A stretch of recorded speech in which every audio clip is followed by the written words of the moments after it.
Hello, hello, hello, everyone. I don't even have background music playing. What am I doing with my life right now? Where's my media assets? I don't have any background music playing at all. I hate dead air. I hate it, hate it, hate it. Here we go. There we go. Hello, everyone. Welcome to the Nocturnal Nerdcast, Pop Culture in the Dark, the best live stream on the internet this time of the day or night or whenever you're watching this on playback. Right now, it is just us. There's nobody in the green room at the moment. We'll see if anybody shows up. I have had quite a day. It's been a really long day, so you guys are going to get to hear that because it's just us. It's just the two of us. As you can see, I tried to decorate. I've got a little smoke back here, a little fog. I had a couple of weird lights that didn't work out for me. It's been a long day. So let me tell you about my costume issue. So I ordered a costume for tonight. I kept it very quiet. I wasn't going to tell anybody. Matter of fact, I think only two people knew what the costume was. And this is what the costume was. This is who I was going to be tonight. I was going to shave my beard, just the mustache. My hair's a little bit gray on the side. And I was going to do Omni-Man. However, as of 9 o'clock tonight, when it was supposed to be here, it had not arrived yet. So it's not going to be here because Amazon doesn't deliver here after 9 o'clock, at least not usually. Definitely doesn't deliver after 11. So there's a high possibility that I'm going to upload photos of the costume when I wear it tomorrow.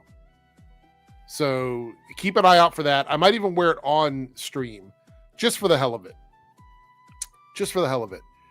We got some channel members in the house. Hello to everybody else as well. We got South Texas Shark here. Quindolin isn't here for a stream. Good to see you, Quindolin. I know you've been busy. Harrison's here. Good to see you, Harrison. Let's see. Lone Wolf is here. Where's Lone Wolf at? There you go. Jose is here. Thank you guys so much.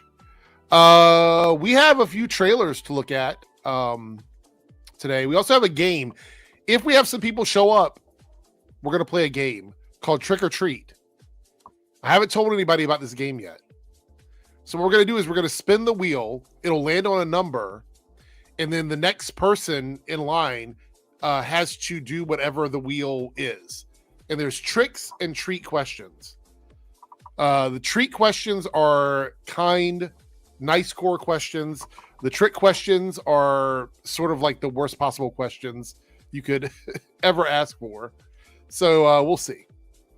We'll see. Today was quite crazy. We had early voting here in my area for our governor, and I had to go and do that. They didn't have me on file, so I had to do a provisional ballot. If you don't know what that is, it means that you're not in the system. So you go ahead and you cast your ballot, and then they have to check and make sure you are who you say you are before they count your vote. So I hope that mine actually gets counted because it went in today, and our actual voting is next week. So fingers crossed on that one. So did that today. So it's been a long day. It's been a very, very long day here. We have a couple trailers to look at. We got Stranger Things season 5 trailer. We have Scream 7 we're going to look at. There's a couple other trailers that I think we'll probably check out. And a few random topics. We're going to talk a little bit about George R.R. Martin, maybe The Witcher a little bit, a few other things. We got some topics tonight. Let's see here. We do have a super chat from Connor Dorian. Charlie makes a $5 super chat, counting towards our goal of 5 tonight. It is teal for this evening, so if you'd like to participate towards the goal, we need 4 more teal super chats. They're releasing the second episode for It Welcome to Derry on HBO Max early for Halloween tomorrow. Yeah, we're planning on watching it. I don't know if you guys saw the first episode. I feel like it's been long enough now, but a lot of people were having PTSD from that first episode based on the promo stuff that was coming out, because all the promo stuff that was coming out showed some different characters from the characters from the first episode. So if you watched it, you know what happens towards the end. So quite chilling and shocking. Let's see here. Looks like Darren says he'll be here a little late. So Darren says he's coming. So that's good. Thank you for the super chat, Connor. So I do have a video here if you guys want to watch it with me. And it's from today, which is odd. But it's a Screen Rant video, and it was suggested to me to watch. But let me see if there's another one here. There might be something else here we can check out. Let me see.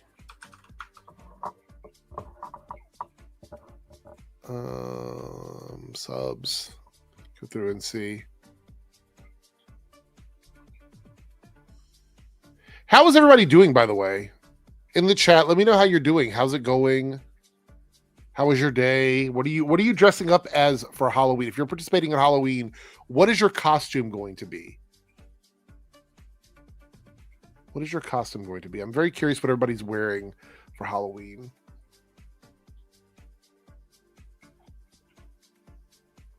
Let's see here.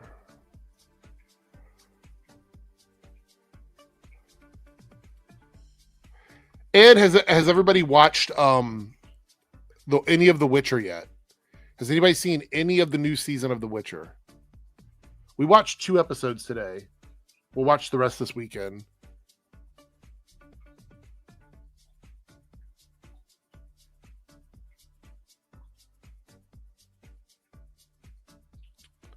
Let's see.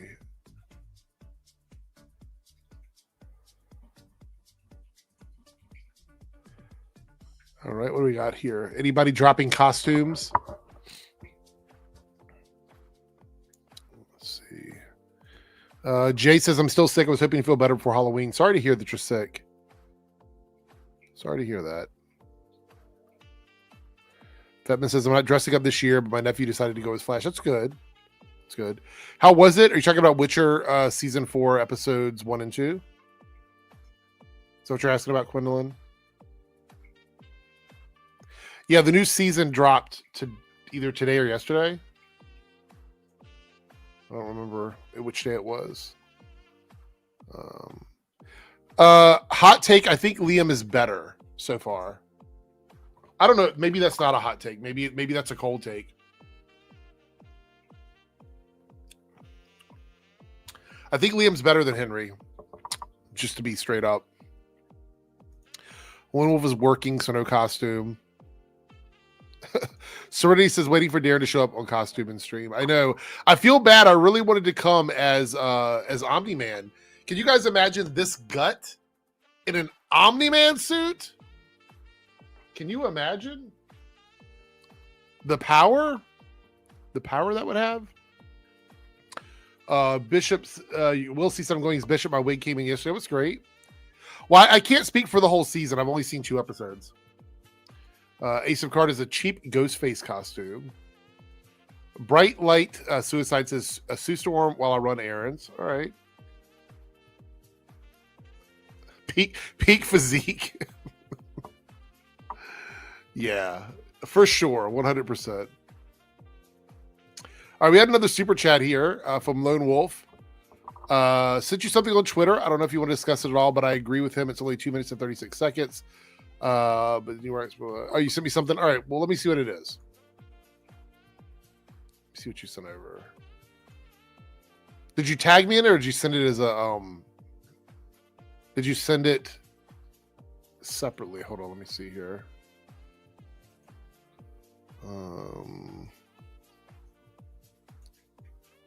Let's see. Oh, is it a John Campea clip? Lone Wolf.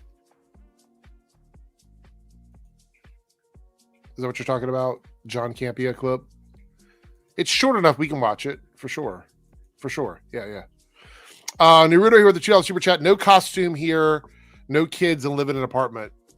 I think I told you guys before. Oh, we got Bob in the green room. I don't know if he's ready to come up on screen, but we're going to put him up on screen. Nah! I figured you'd have your camera on, so it didn't really matter. But I will eventually. I'm eating right now. But yeah, I thought I would jump in and hang out for a bit. Hang out. We're going to watch trailers tonight. That's the main thing. That's really fun. So, yeah. So my issue, and I don't know how it is for you, Bob, but my issue is in my neighborhood, we don't have a lot of kids coming through in my neighborhood. We have 2 churches that do trunk or treat, which kind of sucks up all of the people coming into the neighborhood. So we don't really have them. I don't know how it is for you. Are you doing anything big for Halloween or? No, actually, because I do not have my kids this year, and I actually had to do a trade with my ex, so I actually don't have my kids at all this weekend. So I'm kid-free this Halloween. And I actually live in an apartment building that's like inside a building that you need a key to get into. So I don't get trick-or-treaters either. So I'm working tomorrow night. Oh, all right. Let's see here. Jose says, is it worth watching The Witcher, Eric? Would it be my first time thoughts? Well, if you haven't read the book or played the game, it's actually a pretty, like, this is what I've heard from people. It's actually a pretty enjoyable show because you don't really have anything to compare it to. So it's just a fantasy series at that point. I mean, I haven't seen the new season, which I think just dropped. It just dropped, I've seen the first 3 seasons. I loved season 1. Season 2 was fine, and then season 3 was meh. So, yeah, I didn't like season 3. Season 3 had a couple of good things happening, but for the most part, no. Yeah. However, I've seen the first 2 episodes of season 4, and I like Liam as Geralt. I like him. I like him better than Henry Cavill, but it's only been 2 episodes. I think he just feels more natural for the role. But I can't speak for the whole season because I haven't seen the whole thing, so I don't know for sure. I would say give it a shot though. What's up, Anthony? Good to see you. Thank you so much. But I was telling them I was going as I have an Omni-Man costume on the way. Oh, and it was supposed to be here today before 9, but Amazon didn't deliver it. So it's going to be here in the morning, which means that I didn't have it for tonight's stream, which is the only reason I even got it was for tonight's stream. So now I have to wear it at some point over the weekend to get some sort of usage out of it. Costumes are not cheap anymore. I don't know if you looked at prices recently, but like just the store-bought stuff is not cheap. The Omni-Man suit, just a basic one, is like $60. That sounds about right. Let's say it was around $40 last year, and yeah, everything's just going up anymore. It's ridiculous. Yeah. Thank God the economy is better. Oh God. Yeah. All right, we're gonna watch this John Campea clip because Lone Wolf tipped $10 to watch it, so we're gonna watch that clip. It's a 2-minute 37-second clip, and the title of the clip is "This is what ruins movie fandom." Now, I'm pretty sure this is from one of his streams. I think he just clips streams anymore, so I think that's what it is.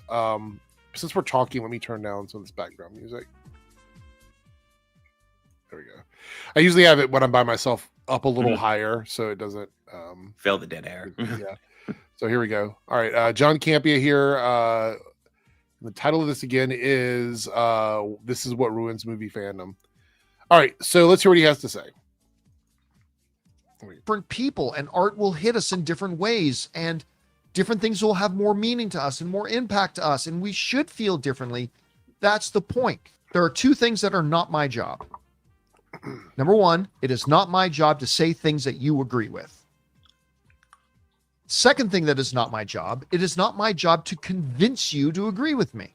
My job is to give you my point of view on something and thoroughly explain and clearly explain why that is my point of view. The ideal outcome of me explaining my point of view and why I hold it is not to have you agree with me.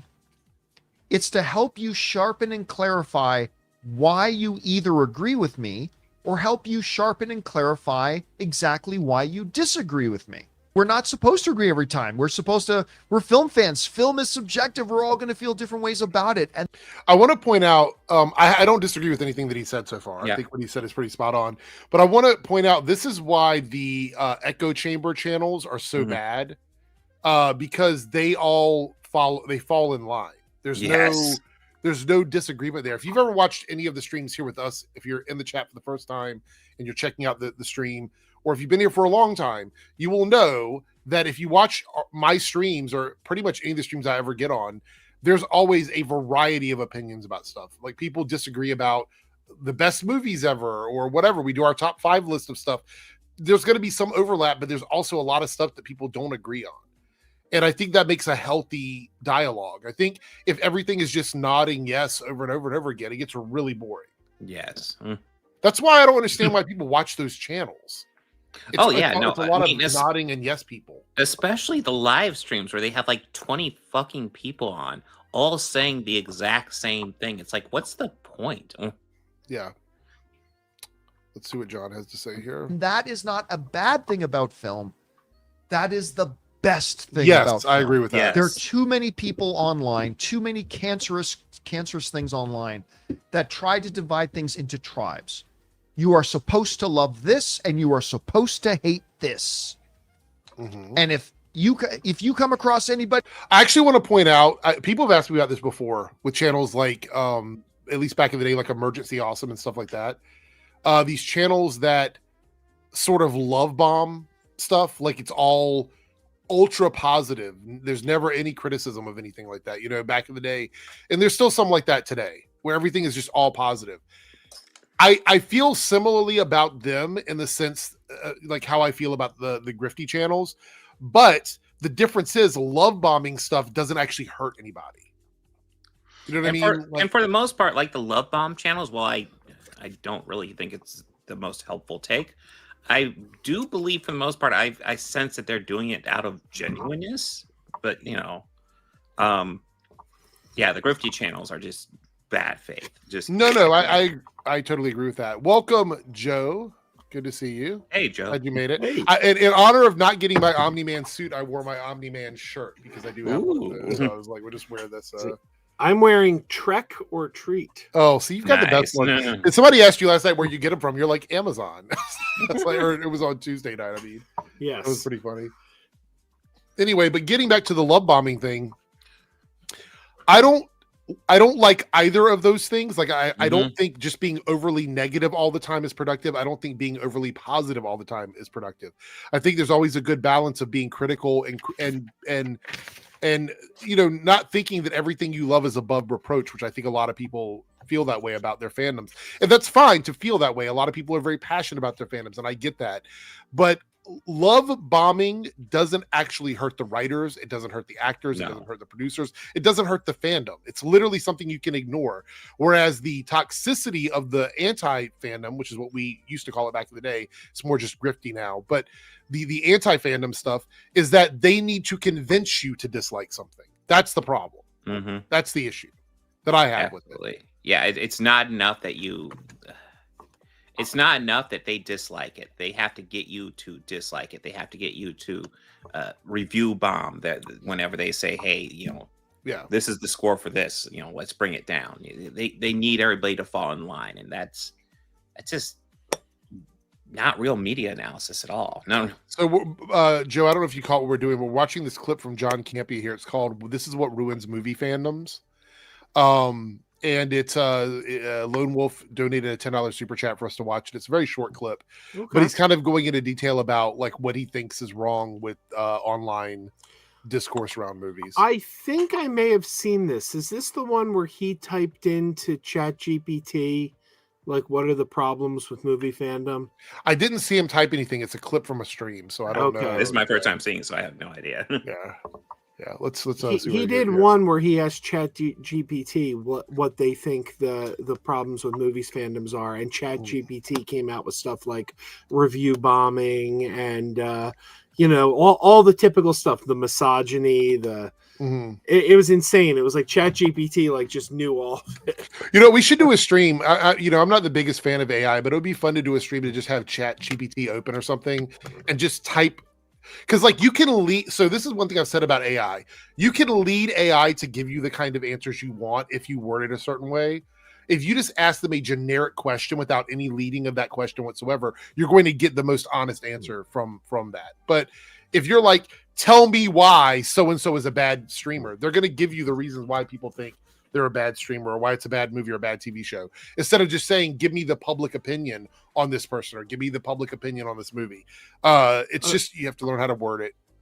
By the way, when you say love bombing, I'm not entirely sure what you mean by that. I know on my channel, I tend to not really talk about the things that I don't like, just because... Like I'll do movie reviews, I do a movie review and I'll tell you what I think of the movie. But if I don't like it, I'll tell you when I review the movie, I didn't like this.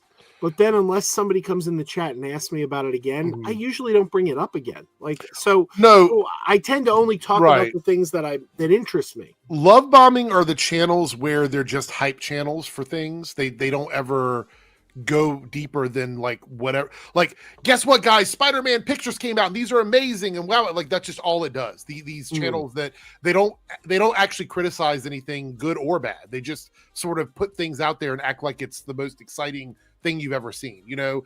And there's a place for that kind of content, but I don't think it adds much to the conversation. It's funny because I've actually been accused of that. Now that you mention really? it. I've been accused of that, but I don't think it's accurate. Because, like, for example, the Star Wars sequel trilogy. Yeah. I mostly liked them. Except I didn't care for Rise of Skywalker. And people will tell me, like, well, you just like anything. You just like anything if they stick the Star Wars brand on it. And I'm like, that's not true. You just don't hear me talking about the things I don't like. Well, that's the same thing about the... Go ahead, Bob. I was just going to say that, like, you get the chuds and their fans, and they tag anybody who disagrees with them in general with that moniker. Just like, you're a shill, you just love everything, despite the fact that you might have years of experience on YouTube doing movie reviews and talking about movies where there's plenty of things you dislike. But none of that matters. Right. I was going to say that, like, one of the things that I noticed with channels is, or at least with my channel back in the day, was, and anybody that watched me during my Arrowverse time, which was like a decade ago, right? That's when I was really reviewing those shows, like pretty hardcore, is I was doing, like, we had 4 or 5 shows on a week. So I was doing 4 or 5 reviews a week and 4 or 5 trailer reactions and things like that. Back when I could, I burned out on trailer reactions, but I was at least doing the reviews. One week I would get called a shill because I loved an episode. The next week I would get called a hater because I didn't like an episode. And it's literally the same show, same actors, just a week apart from each other. And that's the thing, is we live in a space on YouTube where, at least back then, and I think to some degree we still do, where you have to go to someone's channel and sort of watch a variety of what they're putting out to kind of gauge what kind of content they're making. And Chris Stuckman is a really good example of this. Like, Chris Stuckman, I think, was probably my favorite movie review channel for the longest time, because I really enjoyed how insightful he was and, you know, how honest he was. And when he made his video where he said he wasn't going to negatively review stuff anymore, and he wasn't going to do any more like top 10 worst of year list or whatever, and he said he wasn't going to, I think it was Madam Web, right? Wasn't that the one where he was like, I'm not going to talk negative about Madam Web? Well, I mean, no, he's had that stance for a while, because he's essentially, he did a whole thing where he talked about how he felt YouTube was getting really fucking negative on stuff. So essentially, if he didn't like a movie, he just didn't do a review. Yeah, but I mean, like, when he talked about Madam Web, he said he wasn't going to do a negative review. And I'm like, guys, he's literally telling you he didn't like it without negatively reviewing it. Like, you know, he didn't like it because he's not going to talk negatively about it. He's not reviewing it. So you don't need to hear him shit on it. He already told you. He already gave you that information. I gotta warn you, I'm gonna teeter on taking you off course here, but this is still kind of on course. One of my pet peeves in recent years, and I've had disagreements with Little Movie Perp about this. Little Movie Perp and I have gone toe to toe on this. I don't like meme culture, because I feel that meme culture is mostly a negative thing. And, you know, because what are memes? They're to be funny, they're to be laughed at. So once a movie starts getting to be part of a meme, it's like we've decided this is something to be mocked, this is something to be laughed at. And when it came to, like, Madam Web, I didn't like the fact that people were making fun of that movie before it opened. Because no matter what you thought of that movie when it came out, loved it, hated it, and most people hated it, it did not matter. Because I felt like, well, the internet has already made up its mind about this film before they saw it. And I thought that was a very negative thing. Mm-hmm. And that's how I feel about most of these movies that get, and we had a disagreement about that. Perp's like, no, meme culture is good. Look what it did to Barbenheimer. And I'm like, it's only good if you're on the right side of the meme. If you go on the wrong side of the meme. I was just going to say, overall, I agree with you. I do think there are some perks to meme culture. Like you said, Barbenheimer was a good example because that was so much fun. But for the most part, I agree. Meme culture has just made everything so much dumber. I mean, before I continue on with this, though, we have Jake in the house and Ronan has jumped in. Thank you guys for being here. What's up, y'all? So we're just watching a video by John Campea. We're over halfway through. He's talking about the issues with fandoms right now online, and essentially he's just arguing against any sort of an echo chamber, which is pretty much a very like narrowed down version of what he said. But that's essentially what he's saying, is that echo chambers are not good for internet discourse on movies and media. So there's a lot of things I could say to that. about John Campea in general, or just the concept of echo chambers. Was it John Campea's echo chamber that made him stop watching Superman and Lois because of the whole Diggle thing? I have no clue. Was that, like that's exactly what happened whenever they did that season 1 episode where you saw Diggle in there? Mm-hmm. That's what made him stop watching the show when they started showing signs of connectivity. It was priceless. Well, even when he like one of the things about Superman and Lois I always kind of bugged me was that season 1 is obviously in the Arrowverse. Season 2 obviously isn't. And I wish they had just kept one and stuck with it, even though I think overall the series was pretty solid. I never liked the fact that they sold it as a spin-off and then changed their mind halfway. That was the big thing that happened in season 2 that pissed off a lot of fans, was that they swapped that up. And I covered it in like 4 different videos right after that episode ended. So I mean, I get why that would make people mad, but I think breaking the series off into its own thing was the best thing that could happen to it. In hindsight, it was, but I think it was wrong to tease everyone. And I think sure. I think if they wanted to do that, they should have done it to begin with. I mean, but let's finish. There's not much left of this video. We'll get through this and then we can continue here. That likes the things that we as a tribe have decided you're supposed to hate, that kills fandom. You know what ruins fandom? It's not George Lucas making a bad prequel or Rian Johnson making a bad sequel. That's not what ruins fandom. What ruins fandom are certain fans lacking the basic ability to go, I didn't like that, but I'm super happy if you did. I agree with that. Yes. Yeah. I do. I genuinely agree with that. Like, I feel like my brother and I are a really good example of this. If I know a lot of you guys haven't seen us together, but when we hang out, almost universally, if he hates something, I'm going to love it. And if I love it, he's going to hate it. It's almost guaranteed, like across the board. It's like Jake and I. Pretty much. I think you guys agreed on maybe 1 or 2 things. Maybe 1 or 2. That's why I mean, Star Wars is a perfect example that, like, I never feel I have ownership of the franchise or I'm entitled to stuff. Granted, I stepped away from it from a little while because I was growing up and whatnot. I wish I would have stayed with it the whole time, but I never thought that was a possible thing. But you put up The Last Jedi. I have a lot of issues with The Last Jedi, but I don't think that's the be all end all of the franchise. There's a lot of the Disney Plus shows from Star Wars that I have issues with as a whole. But I don't think that those shows should kill the franchise, and that's it. It's like if people really do think that way, then we don't really either value or see how much potential the franchise does have in general. Yeah. And that's where it becomes bummer, because I'll still cover the hell out of stuff, but just because I didn't like one season of a show doesn't mean I hate the whole show as a whole. Well, I mean, it's I mean, we've talked about it ad nauseum, but like essentially when I'm sorry, I completely fucking brain fart just now. I had a point. It was very awesome. Chevany has a point. Entitled fans. Wait, Chevany said something here? Yeah, they're bringing up entitled fans. Entitled fans are the worst. I will agree with this. That's a pretty. They think they're owed everything, and they think they know the right way. They think they're on the right side of history because their echo chamber tells them so. It's fucking sad, and they think they know the better way to run these things. There's a good reason they're not. Yeah, that was my point. So essentially, if you decide, I'm watching Star Wars, this franchise, like I haven't liked the last few entries, I don't think I'm going to continue with it, and you put it down, you decide not to go into it any further. That is fine. That is absolutely fine. But when you decide to crap on people just because they're still enjoying it or still watching it, even though you aren't even fucking watching it anymore, that's where things get fucked up. I'm sorry, I'm swearing a lot, but that's okay. It gets me enraged. It's a late night stream. You can swear all you want. I don't think we got a lot of time. Fuck yeah. Let's see here. Bob, you have met me, right?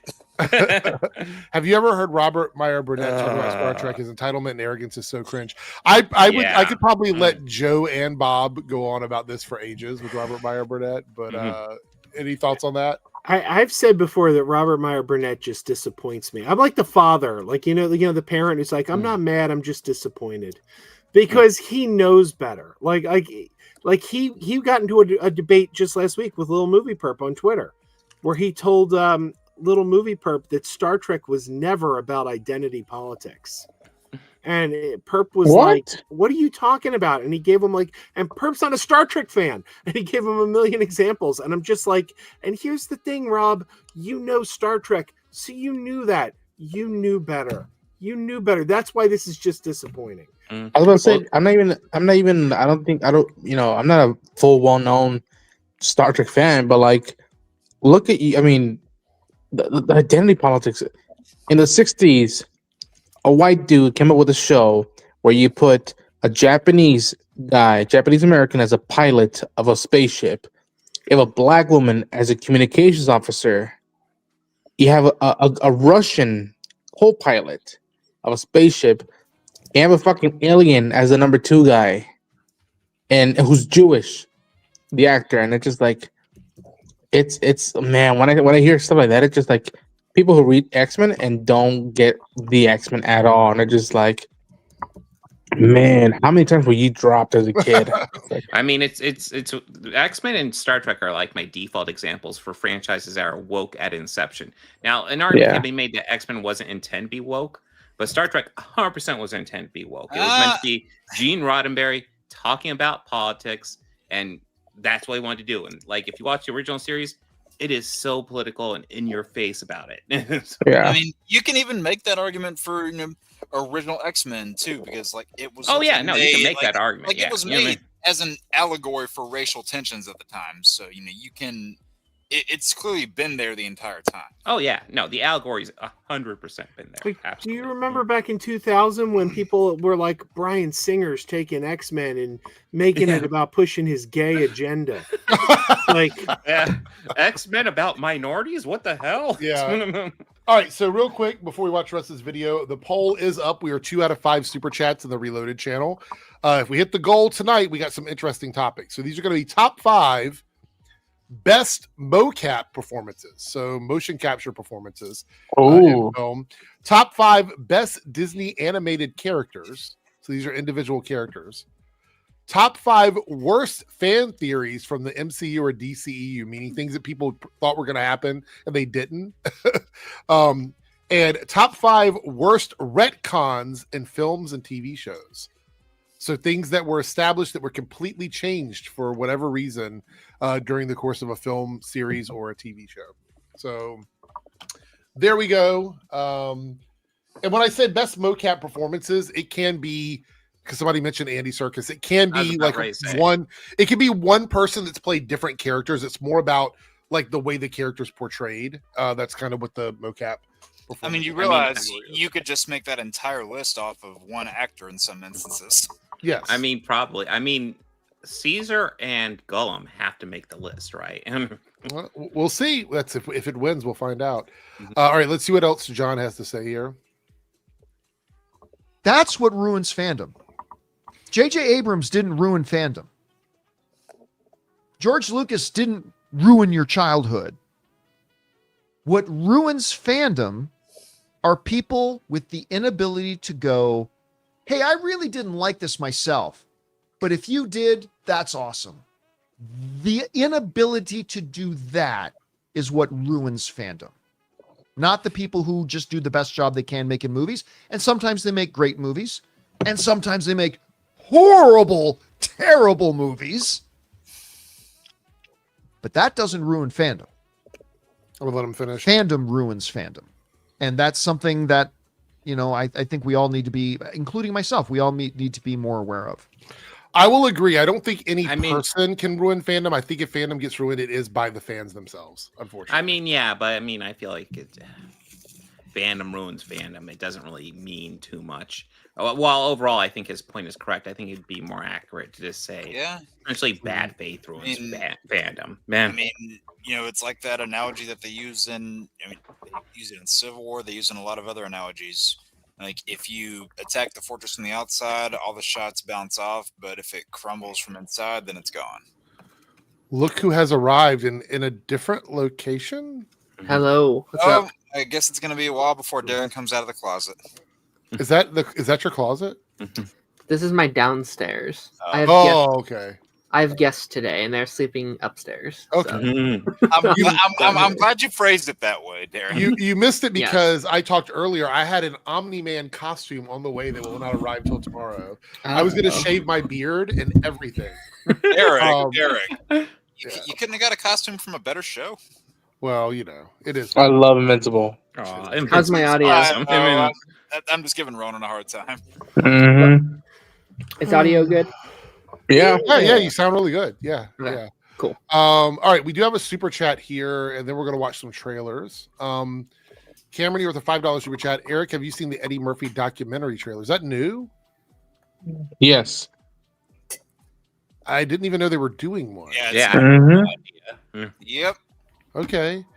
It's so funny. Eddie Murphy has such a weird history in terms of like his career because Yeah. he has been accused of everything you could possibly be, and he still makes family movies. It's Yeah.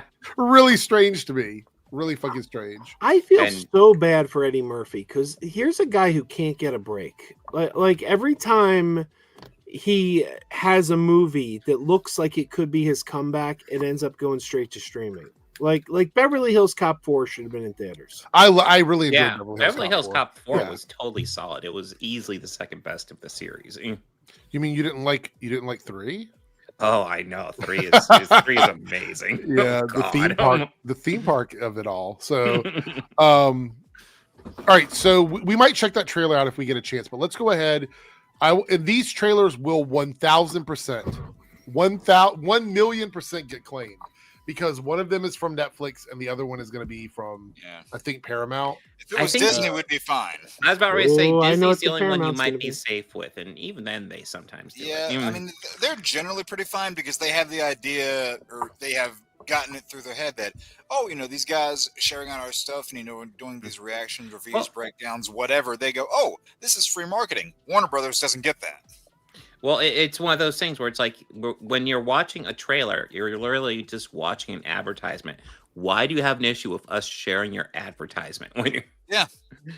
It's the equivalent of, like taking your local newspaper that gets delivered to your house and showing it to your neighbor down the street. Mhm. Can I tell you how much I hate the new YouTube video player? It is not good.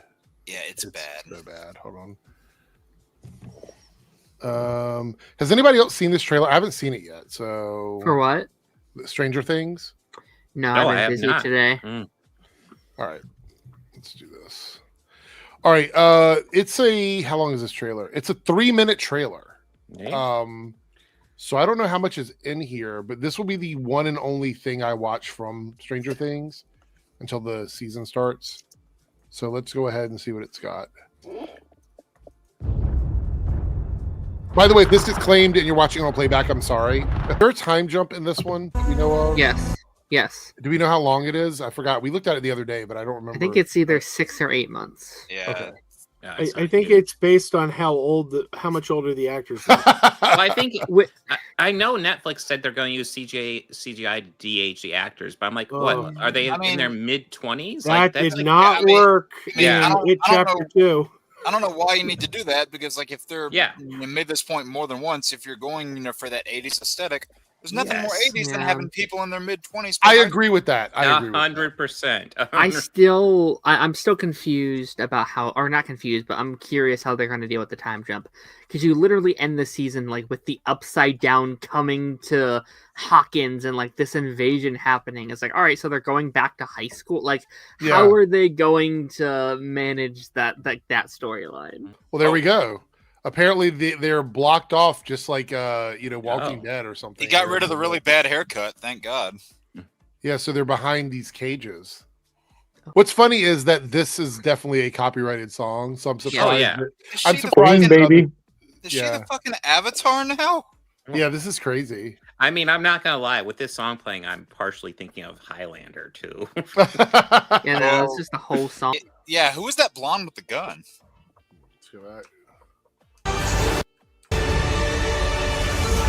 No matter the cost. Are they adding new characters this season? In the Oh, final, I'm season? sure they will. I thought they said they weren't. That's what Oh, I heard really? too, but maybe I'm wrong. Yeah, I would assume every I- season I- of every show will add so at least I one hadn't seen the character. trailer yet before this. I was wondering if they were going to show her in the trailer at all. Max, yeah, that's Yeah. interesting. I I was wonder wondering- how long she's in the hospital. Like how long of the season is she like Well, because there was already not a in the jump. season? There was Yeah. already a jump in the season 4 finale, wasn't there? Like in the finale itself. After what Too happened. much time's passed. I don't remember. I don't God, it remember. might be. Yeah. Yeah. I think there was I'm- already a time jump near the end. I'm gonna have to go on YouTube and watch one of those. Like, in case you forgot, here's what happened in season 4. Because everybody Yeah. forgot. I've Yeah. been trying to rewatch the whole series because I don't remember anything. Yeah, Oh. play that again. I want to see who that is. All right. Right, yeah, right there. I think she's a That's new Linda character. Hamilton. Yeah. But the lady in the kitchen, I think that's Mrs. Wheeler. Yeah. Yeah, no, that was Miss Wheeler. I was talking about. Yeah, that is Linda Hamilton. Okay, Looks like Sarah Is Linda Connor. Hamilton in this? Linda. You that's said it looks like Sarah Connor. That's hilarious. Fresh off a Resident Evil. you're hilarious, Darren. Yeah. Says the person who hasn't seen those. Who are these kids behind him? Like, Yeah, 3 of those are new characters. Oh no, wait, that one might be Susie. Is that one Susie, Dustin's girlfriend, next The to one with Mike? The one with the glasses? I think maybe. And then those 2 in She the back, looks- I think, are new. She looks very different if that's her. Those 2 in the back, I'm pretty sure, are new characters. They're introducing the new cast for Stranger Things: The Next Generation. Yeah. Oh God. I wish they didn't bring in new characters. Hey, it's I like- really wanted to focus on the new guy or the OGs, but we'll see. Right. I can't wait for season 1 with the new generation coming out. well, in they are 5 doing years. spinoffs. You know that for sure. So, Well, they're working on them. They haven't been like officially confirmed yet. yeah. It's the new class, but with monsters. Them splitting up in volumes again. Any thoughts on It that? It's not enough. I wish they'd go to weekly drops. Yes. Will Byers is boned. I'd feel better if it wasn't on holidays. I hate them being like, oh, spend all 3 holidays with us. It's like, It's like, Yeah. shut well, up. yeah. You just imagine everybody at Thanksgiving dinner. It's like, oh, sorry guys, I gotta go. I got Yeah. other stuff I don't to watch do. Stranger Things. Or you Yeah. stay up There's- till like 3 or 4 in the morning, depending on where you are, to watch it when it drops. 5 right episodes away. of Stranger Things just dropped, and they're all 90 minutes long. Yeah, it's like 6 Yeah. hours of television. I mean, I get it during. Granted, I don't like the split ups, but I could get it during season 4 because they put a lot of it out, the first part of it near Memorial Day, and they put out the back. I was about to say back half, but it's really just 2 episodes. Yeah. They put that out around July 4th when like a lot of Yeah. people would be traveling, maybe on vacation. They can watch it from a hotel, whatever. That I get. I still don't Those love holidays it. I are better. get it. No. But when you put it at Thanksgiving and Christmas, well, we'll see how it works. I'll take think it. I think it's fine for like casual people, but I feel really bad for like the reaction diehards. channels and the people covering it. Oh yeah. It's like, hey, have fun recording for 5 hours and then Yeah, editing and then for 10 editing, hours, yeah, and yeah, it's like, yeah. it's like good luck with that. Yeah, and then probably fighting copyright all the while. Yeah. It's far superior to all episodes at once. At least it's not all. I agree. episodes at once. I wish it was weekly, but I'll take it over all episodes at once. Kill that model now. This is the closest we'll get to the water cooler talk. Yeah. I Mhm. like. Yeah. I am excited to be able to talk about it 3 separate times, which I've Yeah. never been able to do with Stranger Things before. So that's exciting, at least. Lone Wolf here with a $5 super chat and a channel member. Any predictions on who dies? Better not be my favorite Steve or I riot. I mean, I'm pretty sure Yeah, everybody has Steve. their idea of who they're going to Steve die. was so. supposed to die in season 1. Steve dies. Steve's our Iron Man.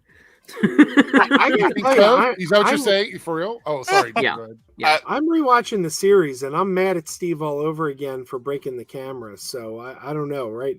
Right now I'm angry at Steve. So What Oh, if they no, all no. give their lives for No. Hoskins? I think it's either going to be Will or 11 or both. What about Mike? Because they are like Will and 11 are the two that are most connected to the Upside Down, and I feel like it's going to be one or both of them. I just noticed the chat box is tall as God shit. damn Like, it. what is going God on? damn it, Parker. You can change it my now. God. It has like 3 different. It has like 3 or 4 Parker, new no. options. Oh. Oh, why? What? Why?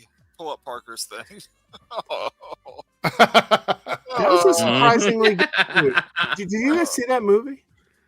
What, Minecraft? Endgame? Minecraft? Endgame? That was a good movie. I didn't want to see it, but because of all the in theater shenanigans. But Warner Brothers sent me the disc for review, and it's really entertaining. I am less thrilled with it, but Which one? I am proud that I've not seen it. What are we talking about? Mm. Oh, I did- Minecraft. I did not like it. I've never been. I haven't watched it because everybody that I trust told me that if you don't like Minecraft, the movie makes no sense. See, I don't know anything about the game. I've never played the game. I know jack shit No. about the game. I know but this much about Minecraft. Like I know very less little. than that. Yeah. But I just enjoyed it as a movie. I just thought it was very funny. I would say it makes sense if you're not hugely into Minecraft. It has a coherent story, but it's almost a movie based entirely around memes too, Mhm. which is I found frustrating. We're not, Yeah. They already made a movie based around fucking emojis, so I mean, how more into oh, that it's way better than that. like let's how be real. more into that do Let's you be- need to lean? I would say if you like Nacho Libre and Napoleon Dynamite, you'll enjoy it. Okay. Those are on widely different spectrums. Hey, those are the same filmmaker. I like both of those Same movies. guy made all 3 of them. Yeah, and one of those is far superior to the other two. I want to talk about Which Napoleon one? Dynamite, so hang a hat on that. I got to talk about that, and we'll talk about it in a second.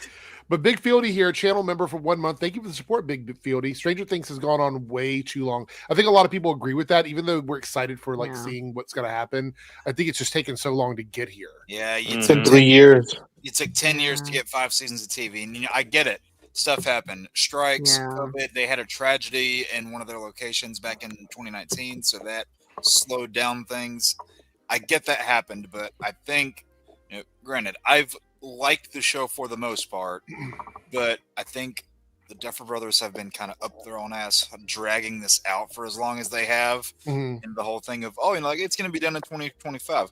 We're going to hold it to the very last fucking The day of the very year. end. Try Yeah. and keep a hold of that. Yeah, I did see they're going to do a limited release on the finale. That's awesome. I'm not sure. I mean, of course, the fans are going to go see it because I think it releases on the same day that it releases on Netflix, right? Isn't that how they're doing it? New Year's Eve or New Year's Day. Yeah. Yeah, and I think it's in theaters for like a week or so. Yeah, who needs to watch the ball drop? I'd like to see it in theaters. I would like Yeah. to as well. But also, this really has to stick the landing because it's been 3 years since season 4. It's been over 10 years since the first season dropped, and it's just like, 2016 was when season 1 dropped. and it's like the Sounds momentum right, is yeah. going there, and it's like Yeah. you gotta stick the landing. If not, if they don't stick the landing, people are just gonna say, "Oh, just season 1 was the solid one," and then everything else was just breadcrumbs, and it's just like, no, it can't be that. Like, Yeah. So the trailer, hot or rot? Is it hot or Solid. is it rot? I mean, it was a solid trailer. It's a very good trailer. I mean, I heard all day that it was like the greatest trailer that's ever been made. So like I don't maybe know I about might be that. like a little disappointed just based on expectations, but like it's a solid trailer. It's fun. Well, they I'm showed excited. us visuals without it spoiling stuff, or Yeah. actually, which I appreciate. But then again, Mhm. as a creator, it sucked because they kept getting copyrighted, and you're using Queen, so that makes sense. But Yeah. We're gonna watch Scream 7 in a second, Lone Wolf. So, and I think that one will probably get claimed too, but we'll see what happens with that. Oh, Scream. Yeah. I don't know. I checked out a Scream years ago, so I don't really know what to think about this trailer. Oh, I think the movies are awesome. Just kind of what they did with Scream 7 to boot out the new characters and bring in Oh yeah, all that the drama. originals was just I have really such mixed, shitty. I Really have such sh- mixed feelings on that. I I can get into it later, but I have such mixed feelings on that. Okay, so before we get into that, though, I want to say what I was going to say about Napoleon Dynamite. Napoleon Dynamite was one of my favorite guilty pleasure movies for years. I love that movie. I would watch it and I would laugh at stuff over and over and over again. And about, I guess, less than a year ago, I put it on again for the first time in a long time, and I didn't laugh at anything. I was like, has the comedy not held up for me over the years? I don't know. That movie's good to watch one time. I was just gonna say I remember watching the first half hour of it and then I just stopped and never picked it up because Tater tots, man. There's elements of it where I was like, it's all right. Like but, nostalgically in my mind, me. I love it. Like I have a vote for Pedro shirt and all that. Like I have all the things that you would expect for a fan of the movie. But on a rewatch for like the 50th time, I'm just like, it's not funny to me anymore. I just don't laugh at it anymore. Nacho Libre is the clear better out of those three movies. See, I think I'd say Napoleon Dynamite's the best of the three, but I know what you mean because I feel the same way about Spaceballs. I feel like Spaceballs hasn't held up well. Oh, okay. Yeah, May the force be with you. I mean, I do enjoy Spaceballs, but I would actually argue it is not one of my favorite Mel Brooks movies. I know that's people. Young Frankenstein is the one for me. Oh yeah, Young Frankenstein, and then probably Blazing Saddles for me. So what we're gonna do is we're gonna watch this this trailer for Scream 7, and then we're gonna talk about the George Martin attacking ChatGPT thing briefly, and then I have a surprise game we're gonna play. I haven't told anybody about, so we'll be doing that in a second. And it requires no prep at all. It's literally not a non-prep. Darren, get your mystery mushroom. So here we go. Scream 7. Let's see what they got. This again, if you're watching this on playback, this might not be here. They might have me remove it, so we'll see. This is it. Can't believe we're staying at the Psycho Killer B&B. Wow.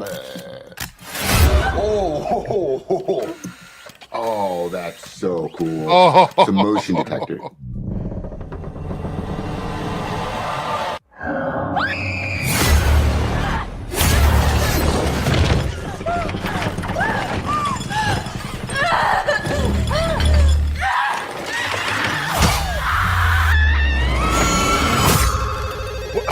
Hold on. Wait, what was that? Did he roll on the floor for that? What? Okay.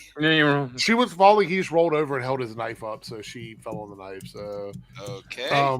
What's your favorite scary movie? No, just kidding. Is that the chick from the Young Sheldon show? Yes. I know. McKenna Grace from Ghostbusters is in it. Yeah. Yeah. Is she on Young Sheldon? She was like the young actress in every single like movie and show for the last 10 years. And Believe me, they're not. Believe me, they are not. Knowing Scream, I'm sure it'll be fake outs. There's a lot of rumors about things that are in this movie. It's gonna be fun. All right. Watch half of this. Watch half of this not even be in the movie. Can you play that last bit again? Just that last 3 seconds. Let's see. That Wait, part? right here. That Yeah, it's gonna be fun. Mask behind the. That was Matthew Lillard. Mm-hmm. That was his voice. Oh. I mean, he's already confirmed to be in. He is. Yeah. But I thought I heard him. Oh my God, they're doing that? They're actually bringing him back? That was just a crazy fan theory forever. They're bringing back everybody. It was announced a couple He had a months ago. television on his head. Screamers assemble. Which I wish they didn't tell people. That's such a true. good reveal. I don't know why they did that unless it's But that's the thing. Nobody knows for sure how they're coming back. Yeah, it could be like how Screet Ulrich came back in the last. Pretty much every dead killer from the franchise is in this film. I wonder if it's going to be like a flashback or something. People think it's going to be it's him in the mask, but it's I don't know, it's like a plot twist or something. I don't know. Scream versus the world. Oh God. So what do we think of the trailer? Hot or rot? It's something. I mean, with the exception possibly of Scream 3, I've liked all the Scream movies, but again, I don't like how they kicked out the younger cast for this. Whatever, I like bringing Kevin Williamson back. I don't object to bringing back the original cast again, but I just don't like how they did it. As the trailer on its own, I thought it was fine. I'm with you, Bob. I'm a huge Scream fan. I love the Scream movies, except Scream 3. We're totally on the same page there. Scream 3 is the bad Scream movie. Mm-hmm. But they really did the new cast bad Yeah, in this, dirty. and that kind of Yeah. made me not want to see the film. However, they did all the right things in Yeah. getting the fans' interest back. They brought back Kevin Williamson. Kevin Williamson's directing it. As a Scream fan, God, you want to see that. You I'm not definitely gonna wanna lie. I see that. wish he was writing it too. But I think he co-wrote it. But here's the thing. I, as a Scream fan, did not want to see what's her name back? Sydney. Sydney. I Same. did not want Sydney back. I was done. because Yeah. I was okay for a story Sydney- being done. Yeah. Sydney got her happy ending. Like, Yeah. she's married, she's got kids. And what happens when you keep bringing characters back in a franchise like this? Eventually, you kill them. Yeah. We Yeah. saw it. We saw it with Luke Skywalker. We saw it with Han Solo. We saw it with Laurie Strode in Halloween Yeah. Resurrection. Eventually, when you keep bringing these characters back, eventually you get to the point where you have to kill them. Yeah. And I don't want her to die. I want her to have her happy ending. I Yeah. like the fact that Scream 5 passed the torch to a new generation, and Mhm. Yes. Scream 6, the only Scream movie she wasn't in, is one of the best ones. It's my favorite. Yeah. Yeah. Scream 6 is my favorite Scream movie not written by Kevin Williamson. Mhm. I did not like Scream 5. Scream Fallen 5 Gemini was says solid. maybe they will bring back the dead villains as someone using AI in the universe to mimic their voices. I will say this, though. If you are bringing back Matthew Lillard, you do kind of have to have Sydney there, because Right back. it doesn't make sense for him to be going after the new people. Like, I mean, Yeah. you're going Yeah. to want him to have that connection. Right. So, I mean, again, I'd prefer if none of these nostalgic people were back outside of maybe one or two. Like, again, this is me saying someone as like a newer fan. Like, I didn't see the original 4 in theaters, right? I binged them in preparation for 5. I loved 5. I had a blast with 5. And then I adored 6. And like, this new cast was like, well, that's my Scream, because those were the Yeah. ones I was watching in theaters. Those are the ones I've been watching the last couple years. And I was ecstatic for 7. And then that news came out.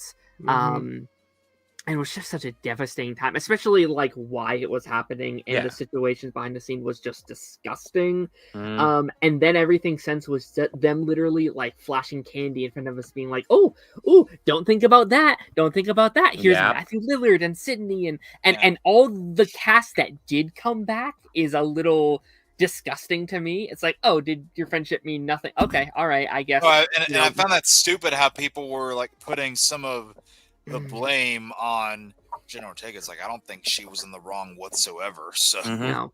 you can miss me with that. yeah, well, Jenna Ortega walked because they fired her friend. Yeah. I don't blame her. Also, she didn't need that. Jenna Right. does True. not need Scream. Like, No. she's like, fine, I'll leave. The other actors probably do. Like, Lone Wolf chiming in with his ranking here. My Scream ranking, worst to best, is 3 being worst, 6 being second worst, then 5, then 2, then 4, then 1. Does anybody want to counter that with their ranking? They almost disagree back- with their- I would swap 5 and 6 and say there's a massive gulf between 5 and 6 as well for quality. I think Scream 2 is far and away the best. I love Scream 2. Scream 2 might be my favorite horror movie. Then Scream 1 is the second best. Then Scream 6 is the third best. I think Scream 2 and 6 I are the think two best Scream sequels. 4 is underrated. I really like Scream 4. It's I actually like my 4 second favorite. I like 4 too, the but I'd franchise. tie it with 5. I don't know that I could pick a favorite between 4 and 5. They're both about the same to me. Quindle says I stopped watching after that because this is the first part of it. Sorry. I can understand that, Darren. I'm older, not going to say how really more to the OG Scream. I saw 1 to 4 in theaters, and then she stopped watching after that because they didn't interest her, but she may go back. Fair and enough. catch up. Yeah, 5 is my least favorite. Wow. Really? Worse than I 30? loved 5, man. Fair enough. I mean, if I'm going best to worst, it would or worst to best, I'd say 5, 3, 6, 2, 1, 4. Interesting. Darth Zen says Scream films. I've never been a fan, but hope fans did like the new trailer. Joshua here says, did you guys hear Dewey's voice near the end? Mm-hmm. Is Dewey back? Everybody's back. His death was so damn. good too. Like, So Yeah, no, Melissa was accused of anti-Semitism, but her post really wasn't. No, her post was actually fairly milquetoast. It was pretty much a pro ceasefire post. I hope she gets a good role soon. Mhm. Like, I really want her. Yeah.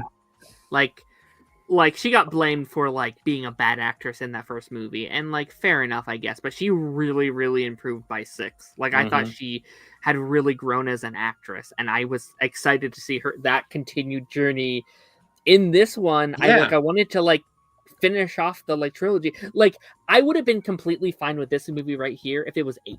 If they like let them do their 7, and then 8 is like, okay, everyone's coming back for like a one final Scream movie with 8 or something. Like Kyle says 1, 2, 4, 5, 6, 3. I guess that's best or worst. Why 6 so low? Come on. I go 6, 2, 1, 5, 4, 3. I think. Okay. See, you and me are like opposites because I have 4 near the top. So I thought I liked it, but I didn't love it.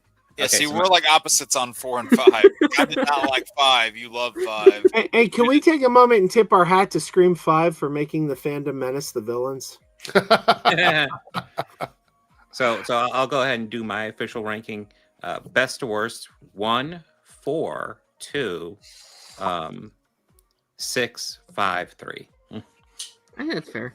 I didn't see this, but I'm not too shocked. Grace Randolph complaining. Shock. Surprise. All right. Tony says 1, 4, 2, 6, 5, 3. So 3 at the bottom, 1 at the top. Fair enough. Oh, that was mine. I don't think there's a bad ranking of these either. Like, I think Scream is one of those rare franchises where I don't necessarily think there's a bad installment. Jay is telling us to hit the goal. 3 is brought up simply because it is like definitely the one that stands out to me as kind I of think 3 is the worst. I don't think it's bad. I don't think it's I think bad. there's a difference. I don't, yeah. 4, there's a lot to enjoy in it. Scream 3 was also the one that was written by a real talented screenwriter named Aaron Kruger, who also wrote all the Michael Bay Transformer movies and Reindeer Games. Yeah, I guess I'm the only one that has 4 as their favorite. Well, here it says Lone Wolf, I the do $5 think super chat. rated Oh, good, four Bob. is Bob. excellent. Yeah. Okay. Sorry, I didn't mean to cut you off. Lone Wolf, the $5 super chat, which takes us to our goal, which means we're going to be picking one of the things off the list for another stream. The only gripe I have with 4 is it ended with Jill going to the hospital. I would say cool, ballsy ending. Once we get to the hospital, it drags. Thoughts on that? I don't think it ever drags. I like Scream 4 a lot. I need to rewatch them. I think Scream 4 does an excellent job of essentially doing the reboot killer story. I thought it was fun. Oh, by the way, Scream 4, one of the cops in that movie is the Shazam movie's own Captain Marvel Jr. What's that guy's name? I can't think of his name now. Adam something. What are the cops in Scream 4? Yeah. Oh, okay. That's pretty cool. Chris gives his ranking here. 6. What? Scream. Oh, sorry. Adam Brody. Thank Scream you, Chris. 3. Adam Brody. Scream 2. I guess this is worst to best because you got 3 at the end. So Scream 3, Scream 2, Scream 5, Scream 4, Scream 6, and then Scream. I mean, 3 could be his favorite. You don't know.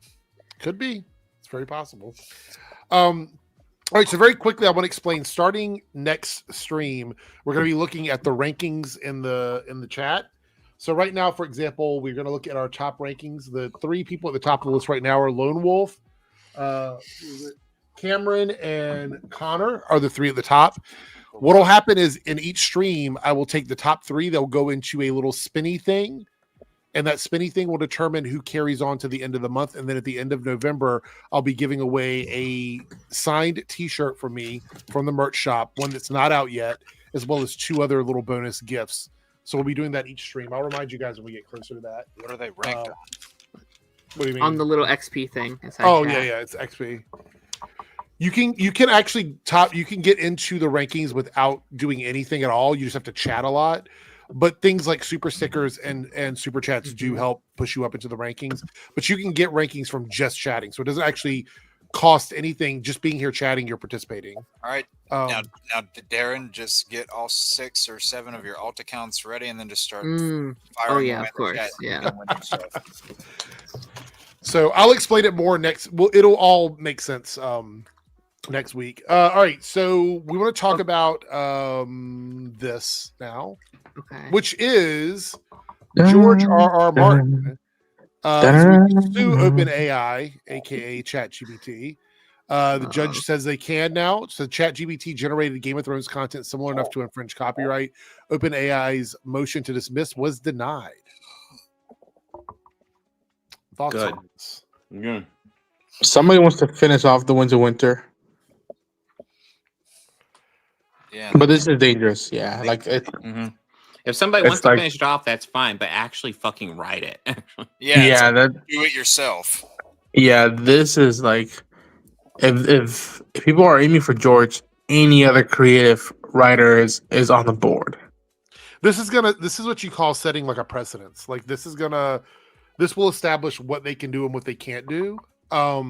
Which is what we've been waiting for. So I'm gonna keep an eye on this case to see what's gonna happen. Because here's the thing: anybody can write a fanfic. You can go on, you can write a fanfic about any character, put it out on some random website, and say, "This is my fanfic." Charge no money for it and call it a day.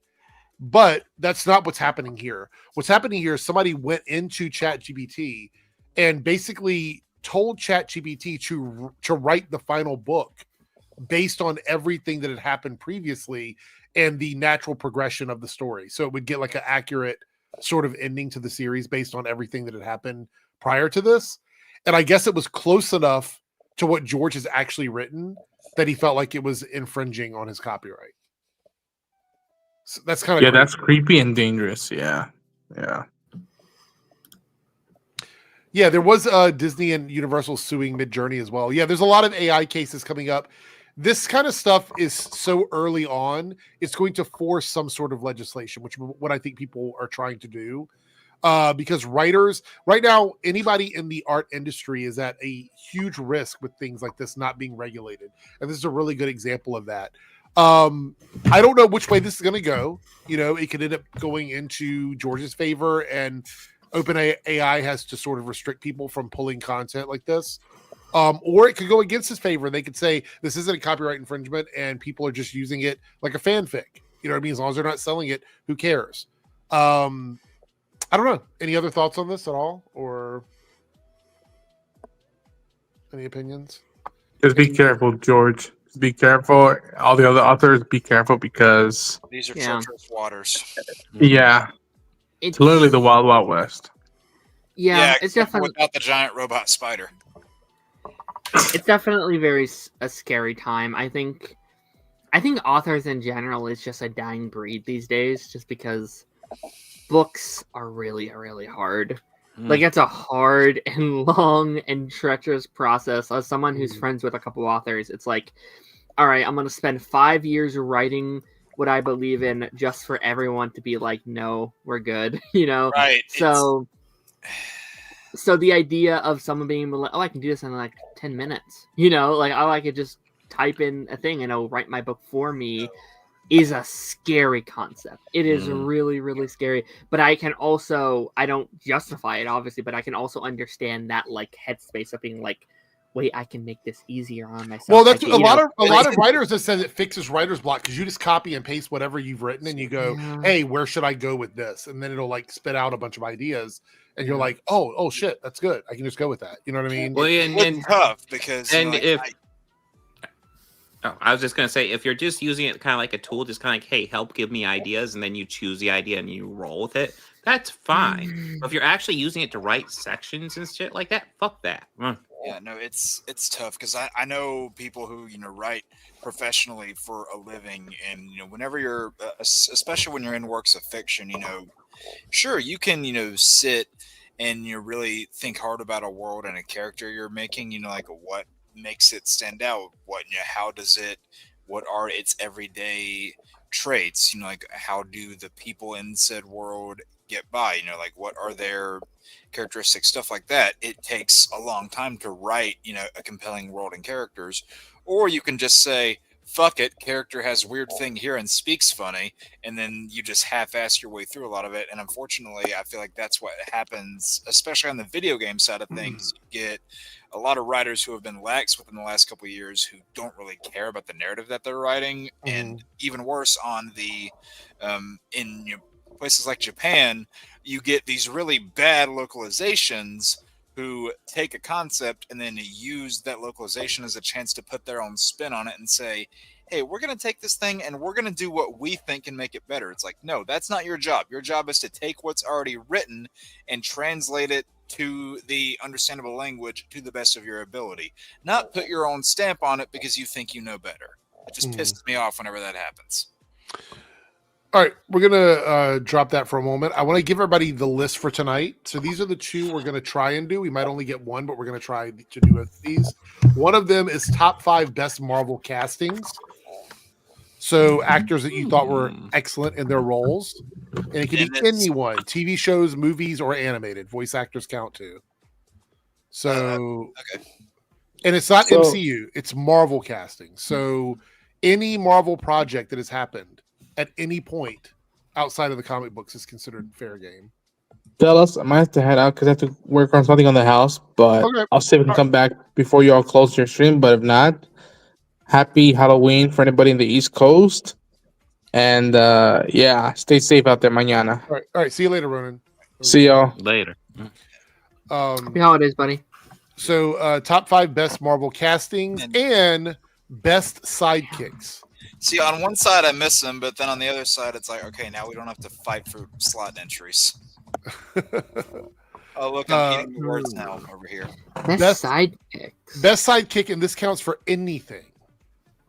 It's Damn, not just do a lot of So do a best lot Marvel of Ben 10 casting. characters. I'm sorry, Best Marvel Darren. casting and best sidekick. I just thought of the line, Darren.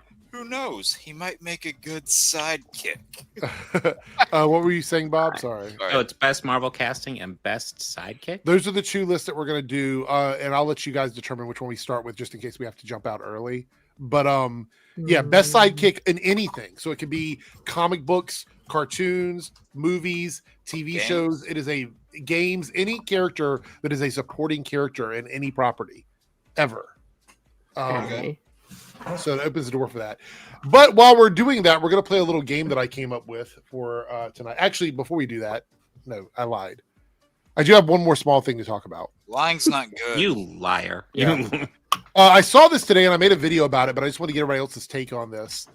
Lantern showrunner Chris Mundy says Jon Stewart's construct powers are based in creativity, while Hal Jordan just wants to hit everything with the big green fist. And in my video, as far as I know, unless something changed in the comics, Kyle Rayner was the creative one. He was the because he's the one that has a graphic design background, right? Whereas and Jon Stewart builds things like they are actually built like an engineer would. Yeah, because he has a military background, right? So that makes sense why his would be more like that. And he's an architect. Whereas Hal's have been a little more freeform. Yeah, like punching, kicking, goofier, arrows, giant fists, things like that. His have had a lot of variety, whereas as you saw in Superman, Guy Gardner's are very generic and lack creativity. So in my video, I said this doesn't really make me want to I don't hate the show for doing this, but it just brings up the question: are they going to use Kyle at all? If they're going to give John Kyle's role as a Lantern, then well, to be fair, I mean, my daughter's studying architecture. Architecture does require creativity. Mm-hmm. Oh yeah. Well, but that's not the full quote. In the quote, he talks about sculpture. Like, I'll open it up. They talk about more than that in the quote. Let me click it here. The full quote is this right here. Oh God, I hate this little video box that it loads. One thing we attacked from the beginning was that the Green Lantern's powers, a lot of it is based in creativity, which is that original tweet that we saw there. To manifest things from the Lantern rings, you've got to manifest something from your brain, but also kind of from your soul. What does that look like? What does it feel like? I imagine it's not much different than being a sculptor or a painter. And Aaron had to be able to sell that John could have that ability. So specifically, he's talking about sculpting and painting, which is not Jon Stewart. That is Kyle Rayner. Right. Well, I so that's heard the that. See, I don't even know if they're going to use Kyle Rayner because I think I referenced this this Twitter post where somebody put up a thing of 8 characters. And they said, hey, James, what are the odds of having these 8 appear in the DCU? And James Gunn says, well, 4 of 8 do. And it looks like the one of the ones that might not be appearing, at least for the time being, was Kyle Rayner of that mentioned 8. Yeah. I'm not saying that they don't have to be creative. I think all lanterns have to be creative. That's part of their job, right? Like I get that part. You know, it's like Hal Jordan is more of a reactive guy. He just does whatever he needs to do in that moment. Jon Stewart does like full on guns and tanks and things that literally look like the things you would see. Yeah. You know, whereas Kyle Rayner is more artistic in the way he does things. So it's just weird to me they used this sculptor or painter and then attach that to Jon Stewart. That to me sounds like Kyle Rayner. That's just me personally. So yeah, to me, it's almost like they chose Jon Stewart and Hal Jordan, but then just through a randomizer of what characteristics they want them to have and superimpose them rather than actually look through the comic history and decide what characters they want to use. And it's R.L. Morales says, I love how sidekick is a signature move turn position. Oh my God, like sports. Look, Jay goes, aren't most people a sidekick? I think in media, sidekicks are very defined, in my opinion. Yeah. But, you know, we'll see. Anyway, yeah, it's really interesting. I just wanted to get Ray's take on that. That wanted to chime in. Oh, wait, Lone Wolf got a super chat here, $2 super chat, and says, you mentioned Chris, what's your opinion on Jeremy Johns? I didn't have an issue with Jeremy Johns back in the day, but then I found out he did a bunch of problematic stuff that I didn't know about, and I'm like, I'm going to stay away from this guy. Yeah, I don't know. He's never been one. Like, I don't have a huge issue with him, but like he's never been one of my favorites. He's in the same category as somebody like Grace Randolph. Oh God, Grace Randolph's so bad. I would not put them anywhere near each other. But all right, so he's this. Not great. Thank you for the super chat, Lone Wolf. So this is the trick or treat wheel. What we're gonna do is anybody that wants to play, we're gonna go down the line here, and I'm gonna spin the wheel, and then you will get a question based on a trick or a treat. So Okay. does everybody want to play, or does anybody want to bow out before we do this? Because it's going to be really interesting here. I'll I play, am but I'm intrigued. I am. All right. So Bob, you're I'll up play, but I'm not trusting you. first. Okay. All right. Okay, there we go. That's part of the fun. That's one. Bob is going to get. Oh, Bob gets treat 1. Where it's Oh. Is it a cupcake? All right. So treat 1 is give us your favorite memory of Halloween, Bob. Oh my God. Digging deep. Man, this is surface level, but I just love every Halloween I get with my kids. So just in general, like That's I don't have anything fair too specific. answer. But yeah, Totally fair answer. anytime Yeah. I get to go trick or treating with my kids, fucking amazing. And anybody in the chat that wants to answer these can feel free to do so. But in order for time to work, we're just going to do one panelist for each one. So fair enough. Good answer. Good answer. Are you going to play, Joe? You want to spin the wheel? Sure. Yeah. Okay. See what we got here.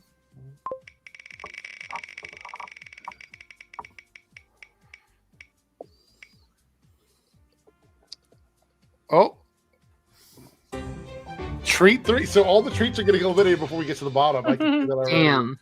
All right, hold on. Let's do treat the 3 here is. What are some of your favorite YouTube channels to relax to? Well, I guess I'm gonna pimp out my friends here. The Daily Woo, Mhm. Adam the Woo, the Daily Woo. Your channel, of course. What else? My friend Heath over at Serial at Midnight. I love Serial at Midnight. And I'll say Coker Culture. Bless you, My friend Zach's channel, Coker Culture. There we go. Good deal. Are you gonna play, Jake? Because we got 2 treats in a row. We haven't had any tricks yet. Oh, no. So, Yeah, go ahead. all right. Let's see. How'd you get a trick, Jake? All right. Tricks are for rabbits. Oh, we are gonna get our first trick. All right. Trick number 2. Where is this at? Uh-oh. It's 3, not 2. Oh, all right. Here we go. 3. All right. Poke, marry, kill 3 people on the stream right now. What the hell? Oh my god. Let's take a reroll. Do you want to do 2 instead? Yeah, sure. Let's do 2. All right. What is your most embarrassing fail on camera? Oh, you have a great answer for this, Jake. I'll remove 2 since I've hit it the wrong one. Anyway. Well, I know what I'm thinking, but you don't know the one I'm thinking about. So, what are you referring to? I figured it was your fist up on this very show. Oh. Well, I mean, yeah, that one's pretty bad. For some reason, the one that pops into my mind immediately, back when I had my old channel in 2021, I was doing a Harry Potter game marathon because that's when the first movie turned 20 years old. So I was streaming through all the movie tie-in games and got home from work one day to stream them. I was so damn tired to where, so two things happened. I'm literally playing the game like this. I'm asleep and I'm playing like this, and I'm there asleep for like 3 minutes, and it got to the point where I still can't believe this happened. About 5 minutes after I woke up, I started readjusting, getting comfortable. Then part of my chair snapped. So, oh my god! Yeah, that was a pretty bad 2-for-1 combination. That's the first one I can think. That was actually, I actually think that was more, and that was a worse question than the one that you got initially before we did it on accident. All right, so it's time for Darren. Let's see. Oh boy! Hope we get trick number 3. Yeah, that's a fun one.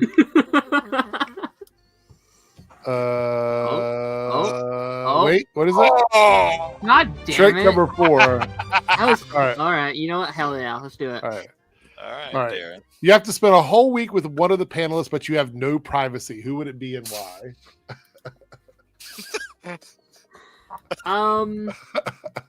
I mean, I'm probably closest with Jake on this panel. I felt feel like that was the direction we were I going to feel go. like- Yeah.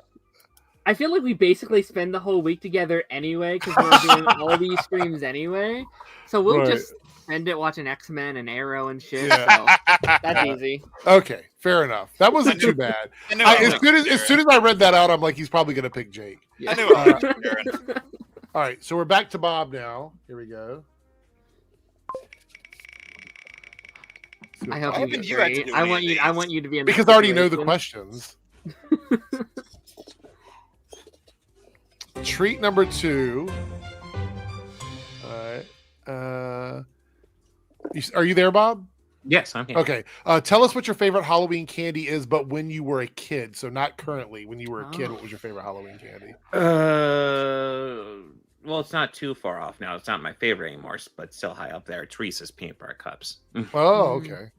Yeah, that What would is it probably be now? one of my favorites too. Yeah, what is it now? I'm curious. Usually Score bars or Heath bars. Okay. He's this good. All right. So since it looks like Joe is AFK, that means I it is hate Heath bars. I'm sorry. it is Jake's turn. Delicious. There. So because Joe is AFK, so Jake. There's a 1 in 3 chance I'm sorry. This might eliminate all the treats. If we get that one before, I'm re-rolling it again. Damn it. Trick 1. All right. It's all done to trick now. This is funny. Tell us a person's channel you pretend to watch, but you don't. Oh, there's a couple you could from the past at least. Let's see. Eric's reload. No. Oh, there we go. Call me out. I mean, I have said that whenever someone's like, "Hey, watch this," I'll be like, "Oh yeah, sure," and I just never do. So you're bad about it in general. You're like, there's no specific person. It's just like sometimes I don't watch. I mean, I am bad about it in general, but there are some that I make a point to avoid. Right. Fair enough. Do I want to out this?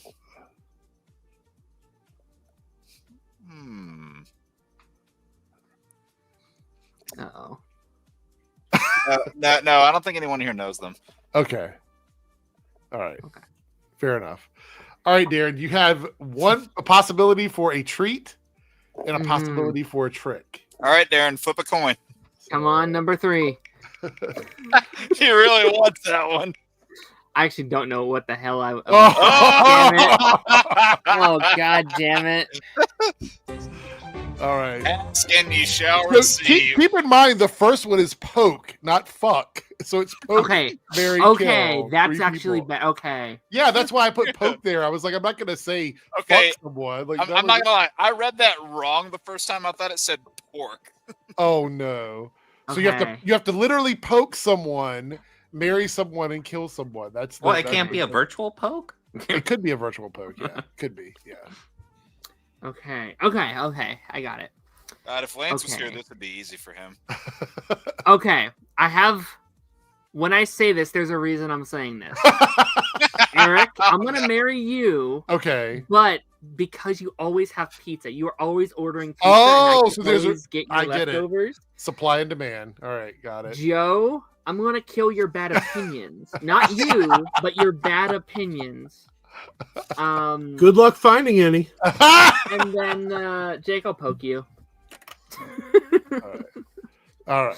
So we there do we that go. Anyway. So that brings yeah, us... you do. Every time you go in the chat and you say Arrowhead a peak wildcat, you do that every time anyway. Since Joe missed his turn, we're gonna just give him treat 4 because it's the last one on the list. So that'll make it even for everybody.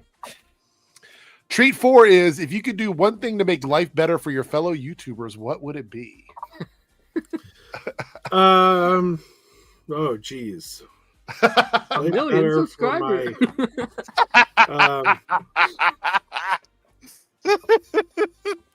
it, Darren. I would destroy the internet. Wow. There we go. We're all out of a hobby. Well, then your YouTubers won't be YouTubers anymore. Well, and your life will be better. Probably. Anyway, so that was the trick or treat for the night, everyone. So hope everybody enjoyed that. Look, Jay said I had pork the other day. It's nice. Did you really think it was pork, Jake? I read it wrong the first time you showed up. That's why when you said skip, I was like, wait, this is an easy one. Like, this one doesn't require much thought at all, actually. Right. Outside of the kill. I didn't have any because I knew them. That was you can't do trick or treat if I already know what the questions are. Like, I can't participate in that. If somebody else wants to do it on their channel, I would participate in it, but I'm not going to do it for myself. That's basically cheating. All right. So what did we want to do? We're at the hour and a half mark, which means we bring out the Wheel of Death for order again. Yes, I will. But do we want to do, and everybody can chime in on this, and we'll just take group consensus, best sidekicks or top 5 best Marvel castings? Which one would we rather do? We'll just go clockwise. So Bob, which one would you rather do? Marvel castings, easy. Okay. All right. Joe? Marvel casting. That's 2 for Marvel casting. If we get one more, then that's what we're doing. Darren? Marvel casting. Well, that's it. This is no question. Let me get the wheel ready. Though I do want to do my impression of Bela Lugosi now from Ed Wood. Karloff, sidekick. Fuck you, Boris Karloff does not deserve to smell my shit. Oh, God. Yeah, well, we have to take your shit every week. Uh-oh. Let's see here. Let's do everybody. So we got Bob. I will go last because I'm going to be a gracious host. You? Bob. We have Joe. We have Jake. We have Darren. And then we have me, who will be dead last. All right. Let's bring the list up here. I'll put the wheel back up here. And here we go. I get the feeling Jake does not enjoy my shenanigans. Let's see here. Let's spin the wheel. Are we doing round robin? Oh yeah, we'll do that because we got 30 minutes before wrapping up. So,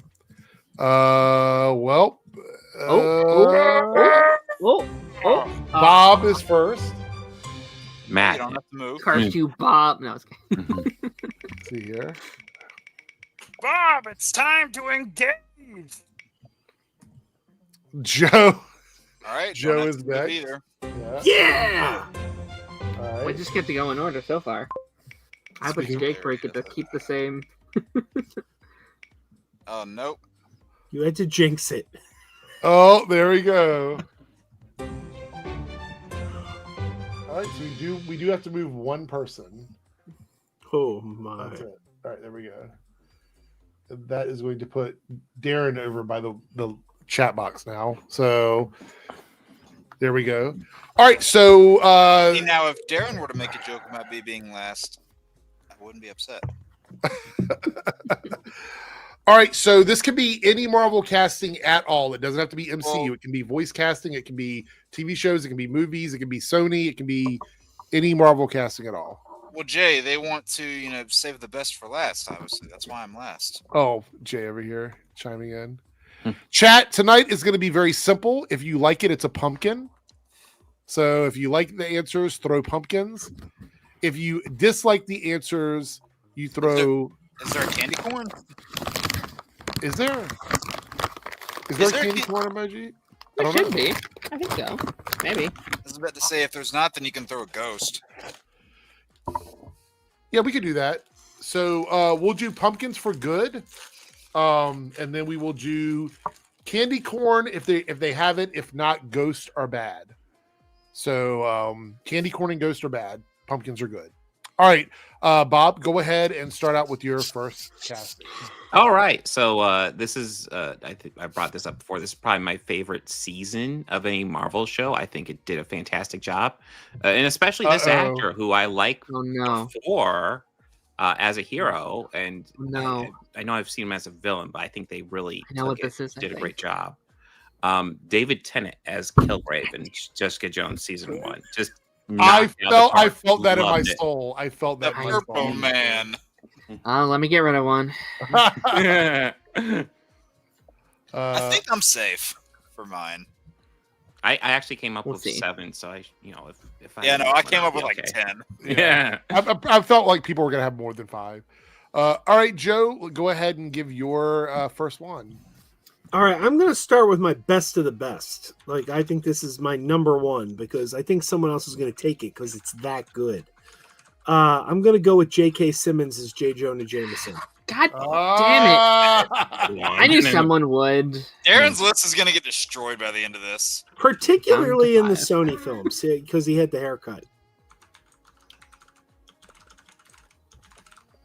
I'm gonna give Darren a second to process. I have 5 more that hopefully nothing else gets sniped. My battleship stepson. If you're good, you can go. I just want to give you. I'm good. I'm gonna play defense. I think Jake might have this character. I have a funny feeling this one might be on Jake's list. So let me throw this one out here. I haven't done anything to you, and I'm kidding. I know, but I want to get mine out there. I mean, this actor had 2 seasons of a fantastic show, and since then has gone on to play the character in multiple other things, even variants of his character that aren't technically that character but are like that character. Josh Keaton as Spider-Man is No, actually. really No. okay. I had a feeling you would, so I left it for you. No, Josh Keaton's great. He is again. I think that's a good sign of if you've casted a wonderful character that he keeps coming back even after his shit gets canceled. He's doing games. He did Invincible not as Spider-Man. He also did Young Justice, if I'm not mistaken, as another not Spider-Man character. Yep. So And he's a goat. Yeah. and all the way back in 2002, he was in a Spider-Man game, but not as Spider-Man. He was actually Harry Osborn's Green Goblin. That's cool. Because he was originally going to be Spider-Man in that game before they got Tobey Maguire on board, and then they just retooled Josh Keaton's voice lines to work for Harry Osborn instead. Little nugget for you there. All right. Well, next up is Jake. All right, so this is another one of those you have to get it because it's just too good castings. I'm surprised this one didn't get taken yet. We've seen this actor in multiple film installments over the last couple decades. Some have been great. Some films have been rather terrible, but this actor has always been a standout in all of them. And in a little over a year, we will see this actor again. And that is Patrick Stewart as Charles Xavier. Yeah, that's good. I had to go with that one. I mean, That's a good one. you literally, he's what you think of when you think Xavier in live action. I don't think you can get better than that. God help whoever they cast as Xavier for the MCU, because they're definitely, they will have some big shoes to fill, but I think, I have my issues with those Bryan Singer X-Men films, but Patrick Stewart as Xavier was always on top of his game. I will go seeing ahead him- and say I think James McAvoy did all right, but yeah, Patrick Yeah, Stewart. he did goat. good. And I will say, like, as a fan of, like, as a big fan of X-Men 90s, seeing him in Doctor Strange with the 90s yellow hover chair and the theme playing in the background, Yes. I felt like a 7-year-old again. I wish he was 20 years younger, for we could just keep. Fair enough. All right. With that being said, it brings us to Bob with his second choice. Ooh, all right, back to me. So I feel like I'm going with a theme with my first two, but I'm surprised this one has been taken. Because when I heard about this casting, I loved it, and he did not disappoint. And this is despite Michael Clark Duncan, I think, doing a decent job the role earlier. I'm going with Vincent D'Onofrio as Kingpin. I thought he just menacing. He's great. I look at love it. Darren. I didn't have it, but it's a really good pick. I kind of wish I did think of it. All right. That's a good one. All right, Joe, what is your next one? All right. For a half a second there, I thought Bob took mine because I picked Michael Clark Duncan as Kingpin. Great minds. Great minds. What's his name? D'Onofrio was great, but Michael Clark Duncan, there was just love or hate that movie. I know it's a divisive movie, but there was just no denying he was the best perfect part. casting. Yeah. Yeah, that movie was all types of. Press one Kingpin. And then Yeah, he Michael reprised Clark the Duncan role. was He great. reprised that role on the animated Spider-Man that aired on MTV the next year. MTV one, yeah. That's cool. And then he was Sorry. Kilowog in Green Lantern. Wait, hold on. My internet cut out for a second. What was your answer? Sorry, Joe. My answer was Michael Clark Duncan as Kingpin. Okay. All right. Yeah, I thought that's what I heard. I just want to make sure. The press want a Kingpin, so I'll give him a Kingpin. All right, Darren, you're up. My next one. Now, I had a kind of a positive bias about this actor even before I met this take on the character. And not to stay in the same realm as I did previously, but this is my favorite take on this character, my favorite video game of all time, probably. And that's Yuri Lowenthal as Peter Parker. I have a bias because I spent my first 10 years of my life listening to him as Ben 10. He also voices Spider-Man and the Flash, and he just happens to play all my favorite heroes at one point in time, even if they're not good adaptations or not good projects. But no, Yuri, I think Yuri is a perfect Spider-Man. To me, that's my Spider-Man. I love this older take on the character. I love what he brings to that role. He's still that Peter that everyone loves, but also he's this mature take on the character. It's someone who's been doing it for a while, and I think I'm happy whenever I hear him do it in any other Spider-Man project. Because he's in Marvel Rivals, I'm pretty sure, and so He's that's in cool to hear. Rivals, and he's in the third Ultimate Alliance game. That's cool. Yeah, I love Yuri. He'll probably forever be my favorite voice actor. Just nostalgia reasons. He's got one of my favorite interactions that we've ever seen in Spider-Man media at the end of the first game when he's going that knuckle drag fight with Doc Ock on the side of the building. Yeah, love that interaction so much. All right, that brings us to you, Jake. What is your next one? So, kind of with a theme here with mine in the same realm of where I was.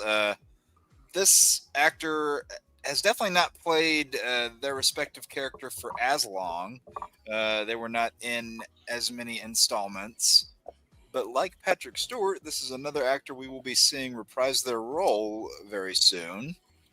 And this might not be... I might be going a little bit of a left field one here. People might think I'm going to say another one, but I'm going to go with Kelsey Grammer's Beast.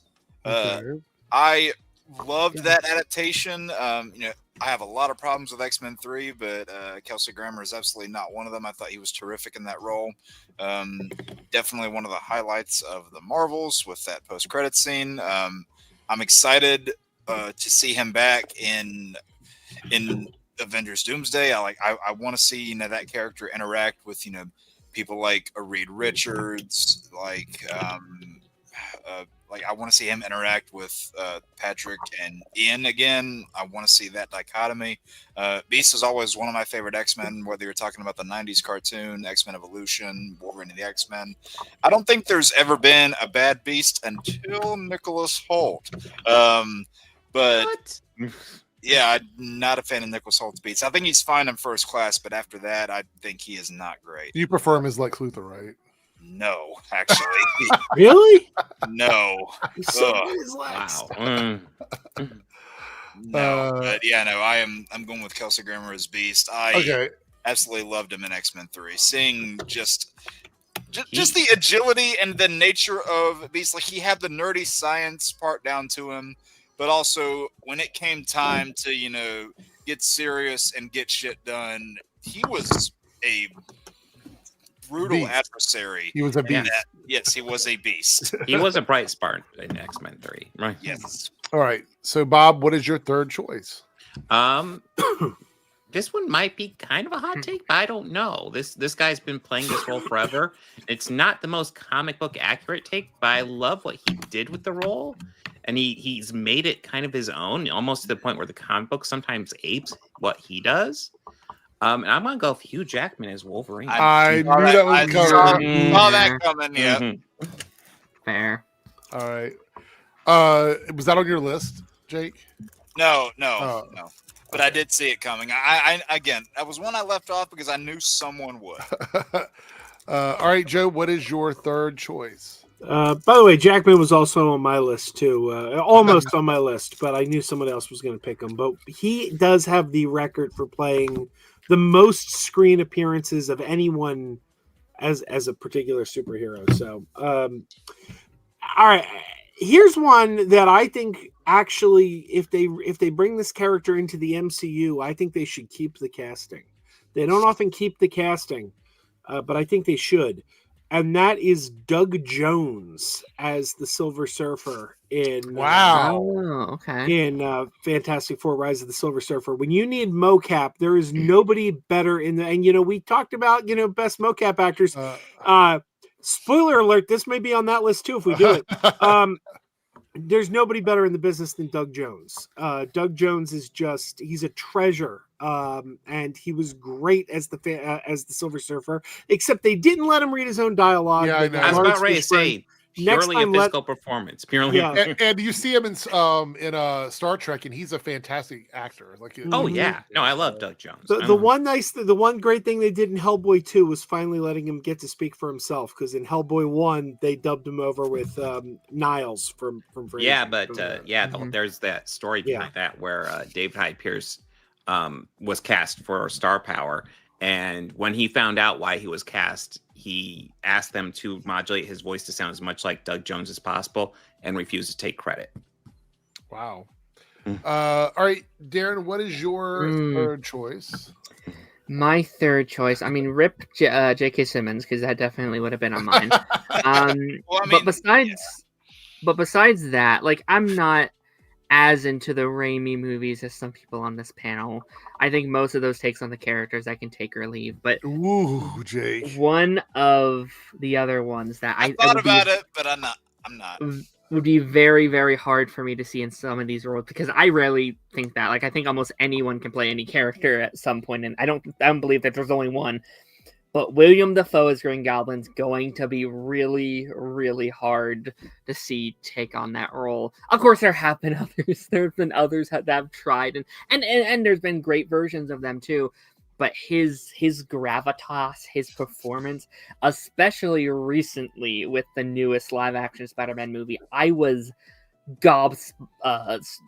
stopped on what, that wasn't a real word, I'm sorry, but I was so impressed with how he came back. He was doing his own stunts, and the material they were giving him was incredible. I could not believe it. And good luck for anyone trying to be a new live action Green Goblin. And he was doing all his own stunts at 66 years old. He's such a legendary actor. He's so good. Just that sequence, and I just got to paint this picture for you guys. I'm sitting in a group of people watching that movie in the theater. The three people that are to the left of me had never seen the Raimi movies before, so they had no idea. The ones to my right, they, along with me, had. Just that sequence where Tom's spider sense is going off and Dafoe goes into that monologue and the fight that follows it, we're just eating all of that up. And, we're watching Tom Holland Spider-Man hopelessly try to punch this guy and knock him down. Yeah. He's standing there laughing, taking it like a champ. And we're just eating up that scenery, and that's what Willem Dafoe is so good at. He just chews up the scenery in every scene that he's in these movies, to the point where he's literally talking to himself in a mirror. Like, I love that line where so it's like, great. where it's like powerful to take anything you want, but too weak to take it, and just like Strong his enough to have it all. That's it. Yeah. Too weak to take it. Yeah. And his performance with it is incredible. Oh my god. Yeah. Man, it's so all right. good. So Jake, what is your third choice? So again, I was thinking about that one, but I'm like, you know what? That one's also a little too easy, but I can't fault Darren for picking that one. Very nice segue though, as we're not leaving that trilogy just yet. Oh no. This one might be a little bit of an underrated one that people won't expect. No. I'm nervous. What? I'm nervous on what this is gonna be. Wait, can I guess? Sure. Is it Sandman? Yep. Oh, all right, that's fair. No, I know what Eric was thinking, and I was tempted to say it. I was thinking of a certain character from the third film that I do not like in that role. I love Rosemary Harris. What the hell? Hey, so jokes on you, Eric. I like that version too. I knew that's what I knew. I was like, Yeah, he's gonna no. pick it because I figured you're gonna go there. No, I'm going with the Sandman because like that's one of my favorite Spider-Man villains, and I think Thomas Hayden Church just nailed it in the role. I mean, they really gave Flint Marko a lot more. Yes, I mean, come on. I mean, but they really gave the character of Flint Marko a lot more layers than he typically had. Mhm. You know, and again, I know people complain about the whole, Ben Parker death change. Didn't really mind it because it didn't change the core of who Spider-Man was. He was still killed because Peter didn't do the right thing. And it just turns out that somebody else pulled the trigger. Chris, I almost did pick Topher. I like that version of Eddie Brock for my own reasons. But, the Sandman's always been one of my favorite villains in the Spider-Man lore, and he was actually one of the ones I was most excited to see come back in No Way Home. I just wish they would have done a little bit more with him, but, there were reasons why they couldn't. I get that. And again, there are multiple Spider-Man villains over the last, quarter of a century that they've been coming out, where only one actor has played them. Sandman's amongst that category, and I love especially the soundtrack that follows him in the third movie and all the emotions that it brings. And he's got one of my favorite sequences of the third film, where you see that giant sand pit and he's struggling to form himself. And he wills himself to form whenever he sees that locket of his daughter. Just from a visual standpoint, I like that. And from a narrative point, you can see that as he is getting more and more willed by his emotions, he's willing himself and his body to solidify, and the beautiful music that follows it. Yeah, I had to go with the Sandman. All right. With that being said, Bob, we should bring you to number 4. What is your fourth choice? I'm tempted to change it, but I'm gonna go ahead and roll with what's on my list here. Number one, I'm shocked hasn't been brought up because this is an actor who was down and out. He got this casting, became iconic as this casting. You know who this is? It's Robert Downey Jr. It's Iron Man. I mean, holy crap! He was born to play that role. He did it fantastically. I don't know how you followed up. I'm sure they will at some point, but holy crap! And yeah, amazing. What else do I say? What else? All right. Joe, what is your fourth choice? I'm going to say Tatiana Maslany as She-Hulk. Ooh. I was a big fan of Orphan Black. And she's a tremendous actress. Anyone who watched Orphan Black knows how great she was on that. And I always loved She-Hulk. And as soon as I heard they were even circling her for She-Hulk, I was like, "Oh my God, she's just terrific. You can't do better than that." Okay, interesting. See Jake over there, the face he made. Was that because of his pick of Tatiana Maslany? I mean, like what you want. I mean, you don't like Tatiana Maslany? I dislike it. I won't put it on my list, but I don't dislike it. I mean, I think you can like or hate the show. I think her performance, though, is something you can't necessarily. She's better than the show that she's in. I like the show that she's in as well, but that's a topic for another day. I like She-Hulk more than I dislike it. So Okay. It's one of my top 3 MCU TV shows. Wow. All right. So, Darren, that brings us to your fourth choice.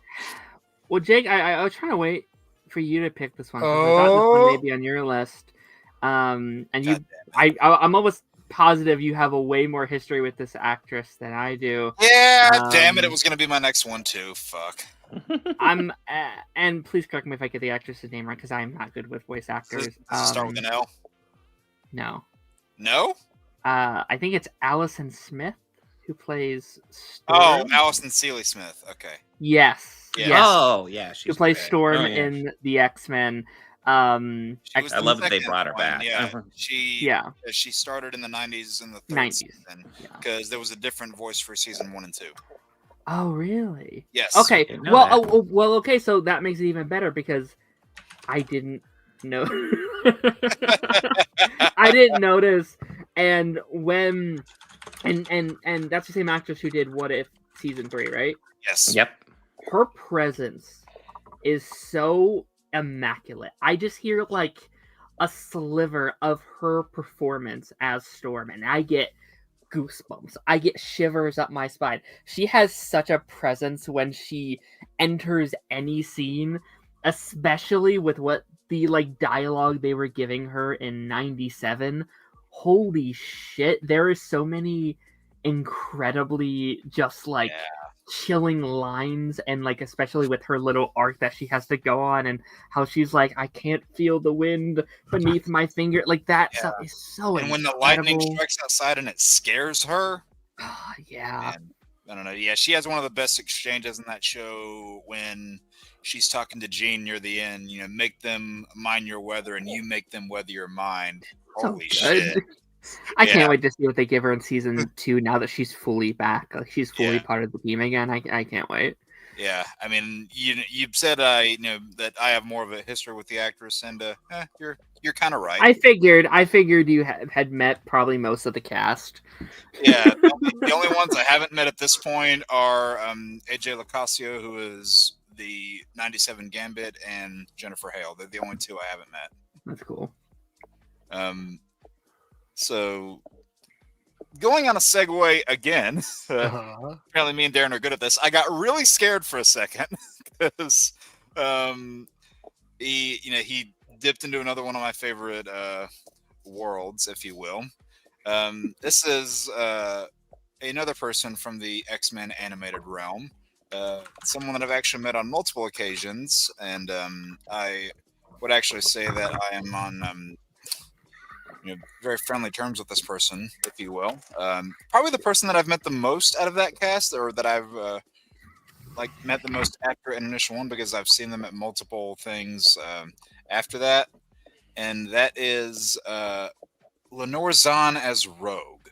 Oh, yeah, I figured that version of Rogue is like my favorite in any form of media that we've gotten, which is why I think that character was done the dirtiest when it came to the Bryan Singer films. Many reasons. True. I mean, because in the films they essentially gave her the role of Jubilee, turning her into Wolverine's little groupie. But in the animated series, and especially in '97, she has such a presence there. Yep. There's that Southern bombshell nature. There's that aspect of not being able to have physical contact with the one that you're attracted to. The whole deal between her and Gambit, talking about how some things are deeper than skin, and how she would want things, she would want a happy life with him, but she is kind of mentally restricted by the fact that she can't touch him. And you can see the trauma that she has, and that really comes to a head in one of my favorite episodes of the original 90s cartoon, the Rogue's Tale episode, where they go into her whole story with Carol Danvers, Miss Marvel, and you see just the mental trip that takes her down. And not only is she just a really compelling character from a writing standpoint, but you see how much of a value she is to the team. And whenever she faces tragedy in her life, you see that she, like her original comic iteration, does go to the dark side. Like joins with Magneto for a time. It was also fun seeing her school Captain America. I got some laughs out of that. But yeah, Rogue's always been, like Beast, one of my favorite X-Men, and Gwen Orzon played that character to a T. And I will say, when I reunited with her about a month ago, at that time she was currently recording for X-Men 97 season 3. So That's exciting. Ooh. Yep. I love that line in season 1 of 97. What is it? Episode 5. It's that Gambit scene where it's like, your heart beats for me, but I can't feel it. It's fucking. Yeah. Fucking crushes me. Yeah, it's tough, man. It's really tough, and like her with Nightcrawler too is again some of my favorite interactions of both shows, because one of the last episodes is them figuring out that Mystique is Nightcrawler's mom and the one that brought on Rogue, and then you see that sibling dynamic with them carried on into 97. It's terrific stuff. All right, so Bob. Okay. I just had a random thought enter my head because I'm like, so it's gonna be X-Men 97 season 2, or is it gonna be X-Men 98? Because the title confused me a little bit, but it's irrelevant. My brain goes weird places. I'm going. I guess I'm going really obvious. I guess my list has been fairly obvious, but these are great castings. This is one that we had for a couple movies, a couple TV show appearances. Gone Too Soon. Chadwick Boseman is Black Panther. Yeah.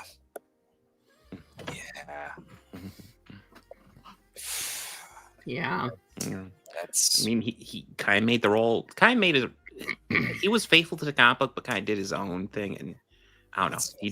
He was great the second he was on screen. It still hurts. He was the best part of Civil War for me. He was up there, and Civil War is a good movie. Yeah. Also, he looks his best in that movie. I don't know if I've ever felt the pain of the loss of potential so much in media before. Of just like, obviously, like the real life actor, of course, is a tragedy. Like let me not take away from that, but just me seeing what they wanted to do and like all the potential that character had breaks my heart. It is so. And as that actor, as that character as well, not just the character itself, it is a tragedy. Mm-hmm. All right. With that being said, Joe, what is your last choice? I'm going with Evan Peters as Quicksilver. Okay. Okay. We got two Quicksilvers, and at a time when everybody was ragging on the Fox universe, Fox gave us the better version. I don't know anybody. Yeah. I mean, I'm sure there's somebody out there, but I don't know anybody who prefers the Aaron Taylor Johnson version. We got so little of that character. Like, yeah. I mean, Evan Peters got a whole scene to show off, whereas Aaron Taylor Johnson, pretty much just died. Pretty much a whole scene and then 2 bad movies. What do you call it? You're not wrong.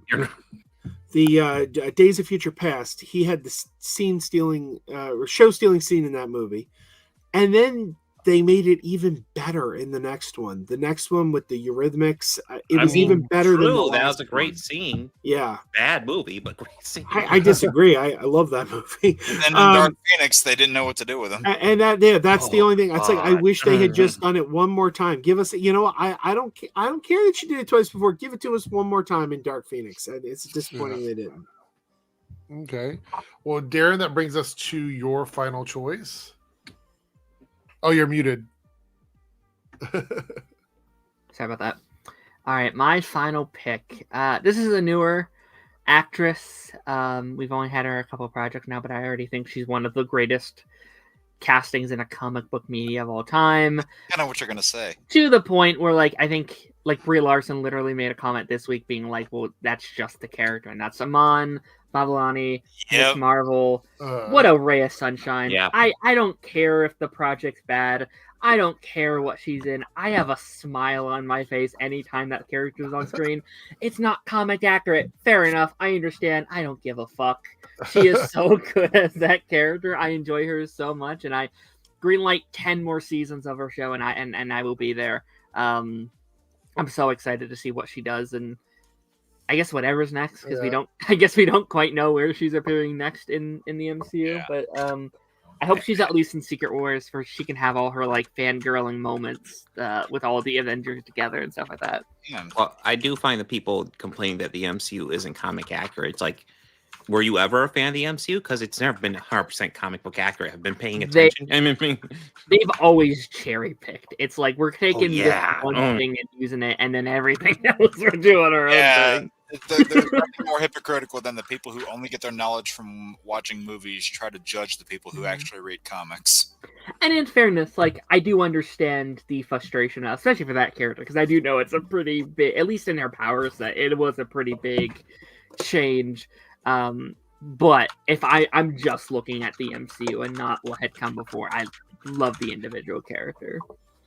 Yeah. All right, so that brings us to you, Jake. What have you got? Darren, why do you sound scared? I'm always scared. I was waiting for him to finish the sentence and be like, I'm always scared when you talk. That's my secret captain. So, all right, this is one where I was really going back and forth on what I wanted this last slot to be. I honestly hope we do this again because there's so many more that you could get into. And I really was struggling when it came to this. I was like, do I like this version or do I like this version better? And they're kind of equal, but I'm just going to say this. This is the voice of this character that I hear whenever I read this character in comics, regardless of what generation of these comics that I'm reading. And that is the man himself, Christopher Daniel Barnes as Spider-Man. I had to go with that one. That is what got me into the Spider-Man media. I think that in that show, that is one of my main justifications for, saying Spider-Man doesn't always have to be depicted as a kid, because for a majority of that show, he's a grown adult. And I think Christopher Daniel Barnes, brought such a sincerity, a range of different emotions. He had the quips, he had the heart. During the episodes where you saw him in the symbiote, he definitely had the emotional range. Of course, there's the popular line, "Shocker!" Of course, there's that. But he was just a perfect Spider-Man voice. I was thinking about that, Chris. I was thinking about that. I really was. But that's why Jake is like, we should do this again, because there's probably other things we want to talk about. So there are a lot more that I feel like, we could have done a top 10 for this one. I think we could have done a top 10 list for this. You definitely could have. Like, this could be a whole stream on itself. Okay. But absolutely love Christopher Daniel Barnes as Spider-Man. Of course, he was in that cartoon. He was in several video games, and I'm hoping we eventually get a Spider-Man 98. None of mine were taken. Okay, so that's good. All right, so everybody in the chat, get ready. I'm going to rapid fire my list very quickly. He's going to say Jared Leto as Morbius. I have Vin Diesel as Groot, Frank Grillo as Bullseye, Jared Leto as Morbius, Terrence Howard as Rhodey, and Mickey Rourke as Whiplash. Yeah. Just kidding. Those are all bad castings. Shout out to intriguing choices. Emilia Clarke as Gaia. Yeah, absolutely. All right, now here's the real list. I don't think they're all bad. Wait, who was the second to last one? Terrence Howard is Rhodey. I didn't like him as Rhodey. Oh yeah, I thought he was okay, but no, yeah. Shout out to Aaron Taylor Johnson as Craven. Okay, so here we go. First up on my list is Catherine Hahn as Agatha. Yeah, that's good. Almost on my list. So I do know what one of yours is, and if it's not, then I think you're an imposter. Very on theme we'll for see. the Halloween episode, Eric. Yeah, Catherine Hahn as Agatha. I think is pretty great. Next up, we have Chloe Bennett as Quake. Yeah, I thought about it. So good. So good. Such a weird switch from season 1 to like seasons 2, 3, 4, 5. But I think she did a great job changing it up. So there we go. Someone that I think was born to play this role. And I know we've seen him in other things, but I think he was absolutely born to play this role. And that is Chris Evans as Steve Rogers. You know, if one of mine were taken, he would have come up on my list. I loved him. I think he was great in Fantastic Four. Clearly, he did what they asked him to do. But I think it's going to be really hard to find someone specifically to play Steve Rogers as well as Chris Evans did. Yeah. What about Matt Salinger? Kidding. Oh my god! But you know what's interesting? Up until he played Captain America, there was nothing in his filmography that would have made me believe he could be Captain America. No. Whereas with Johnny Storm, he was perfectly cast. If you'd seen not another teen movie and. Yeah, I think Captain America was one of those like diamond in the rough things where they didn't know what they were like. He became the lead, like he was the lead guy for the MCU for like pretty much 3 phases. Which is why I think sometimes we need to take more chances on actors. Like I see so much discourse online where it's like, I just don't see that actor as that character. It's like, okay, but give them a fucking shot. Like give them the moment to get into that character. I mean, Kevin Conroy said it best. You know, like whenever they. Just a little side note. Whenever they, hired him as Batman, they were willing to look at an actor no one had ever heard of, but who had the right instinct. That's the kind of chance that wouldn't happen now because it's all about star power. Yeah. All right. Third or fourth on my list. Thank you, Chris. Thank you. Thank you. Oh, Andrew Garfield as Peter Parker is on my list. Yeah. I know that I've said this a million times. He's my favorite live-action Spider-Man actor. Tom Holland's growing on me, but Andrew Garfield, for some reason, even though one of his movies wasn't as great, I still stand by it. I think it's a fun movie. The failure of those movies isn't on him at all. I think that's true. He did his job. Yeah. And lastly, for me, is Benedict Cumberbatch as Doctor Strange. I was thinking about him too, and he didn't. Solid. Yeah. So there's a character that Eric's praised in multiple streams that I'm surprised he didn't. Was it Elizabeth as Wanda? No, that was almost on my list. I really thought you were going to bring up Kate Blanchett as Hela. Oh no, I love her as Hela, but I'm thinking about like for me castings that encapsulated the characters as I felt like they encapsulated them. I think her Hela was very different from Hela from the comics. Would you say she was hella good in the role? Yes, she was.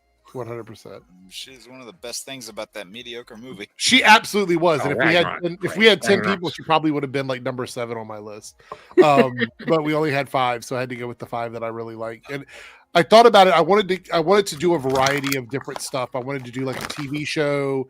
I wanted to do a Disney Plus show. I wanted to do a movie. I wanted to do a non-MCU movie. Yeah, I wanted to do. So that's kind of my list is like one of each category, pretty much, except for the MCU because I got Chris Evans and Benedict and I technically did not say any MCU ones. Technically, yeah, that's true. Harrison, you listed. Actually, no, that's not exactly true. Harrison, you listed 3 contenders for me, and Hellboy's not Marvel. I mean, that's why I said technically, Darren, because I didn't start there. I'm just fucking with you. Lone Wolf with the $5 super chat says that his options are Michael as Magneto, which is a solid choice. Andrew Spider-Man, shout out. Oh, Clark is Coulson. Ryan Reynolds is Deadpool, and Tom Hiddleston is Loki. I'm surprised Loki wasn't brought up. I almost had Loki. He was almost on my list. I really thought about Clark, but I was like, well, he is an original character, so I was like, I didn't know if he fit the like. Yes, he was just still a great cast. He eventually but got a comic book role, but yeah, true. But like, based on his performance as Coulson, but again, like he is that good that he was able to make that happen. And and 7 seasons of his 7 seasons of his own show plus animated. Like he's fantastic. Well, if you're talking original characters, I was very close to putting Mark Lynn Baker as She-Hulk's dad because come on, it's Larry from Perfect Strangers. I'm sending you back to Oz. I would say there's even an argument for someone like Wong. I think Wong, that's a great character. Yeah, there's a lot. I mean you can't go Wong. Not like current part at all. True. I think you can hate on a lot of things that Marvel does. The one part of Marvel you cannot hate on is their casting people. They kill it like 99.9% of the time. I can't think of like Was it Sarah Holly bad Flynn casting, you know? who does Sarah most Haley cast- Finn, who does the There it cast. is, yeah. Yeah. Incredible Shout stuff. out. She's amazing. No. Lone Wolf with the $2 super chat. Cal Dodd, I'm sending you back to Oz in pieces. I hear his voice every time. Every time I've read Wolverine comics for almost 30 years, I read him in comics, or I hear his voice. Here we go. Naruto with the $5 share. Oh, gonna go back and watch the trailer reaction before going to bed. Well, you're not gonna see this in real time, but I hope you enjoy the stream and have a good night, Naruto. Thank you for the super chat. We appreciate it. Let's see. Lone Wolf with the $2 more Agents of Shield love here.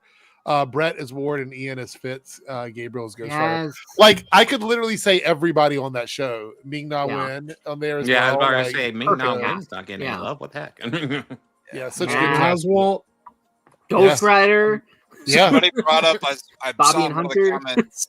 I saw one of the comments. I was thinking about this. Somebody brought up Florence as Yelena. I thought about that. Yeah, for a that was a moment, contender for me. Yeah, I can't believe nobody picked Jared Leto as Morbius though. I feel like that's such an strong obvious casting. one. It's just standing right there for the taking. Cam with the $2 super chat says, Eric, watch Eddie Murphy documentary trailer. Okay, we'll watch it in just a moment because I did get another super chat here. But thank you for the $2. I will put that on. Shout out to Ben Affleck as Daredevil. Yeah, exactly. I'm not even joking.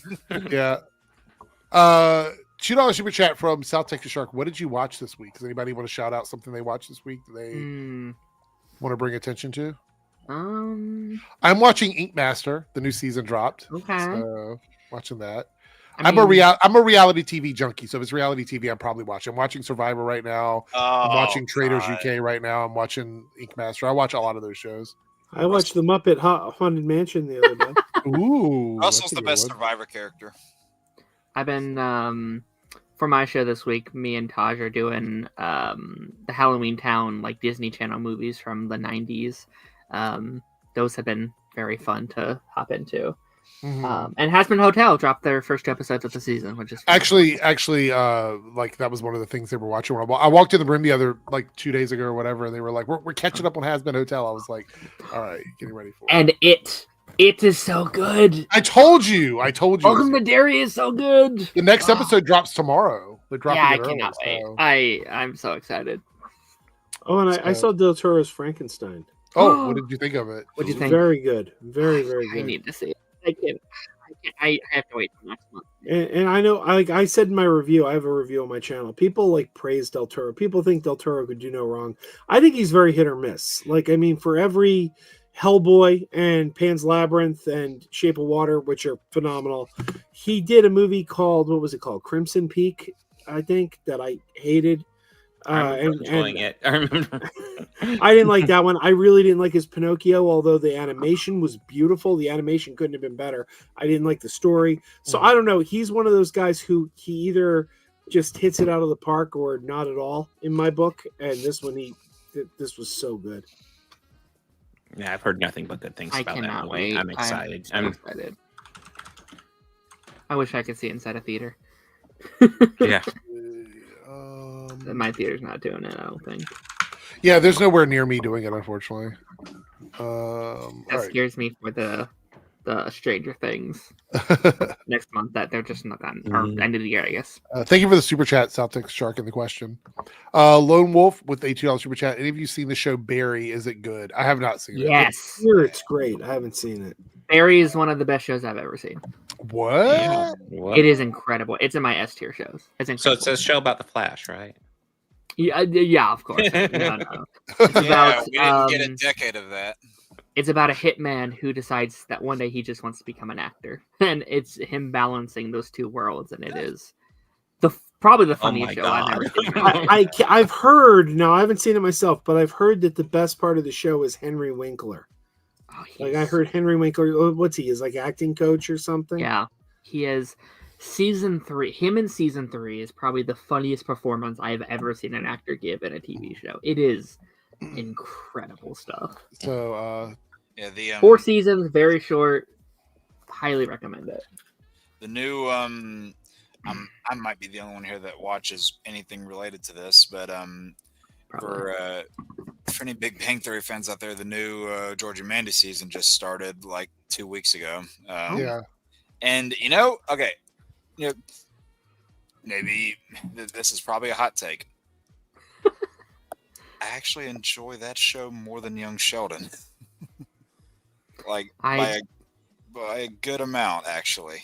I follow the show with my TikToks and my YouTube Fair. shorts. I mean, so I don't know. I think one of the reasons why I enjoy that show is because it kind of aside from there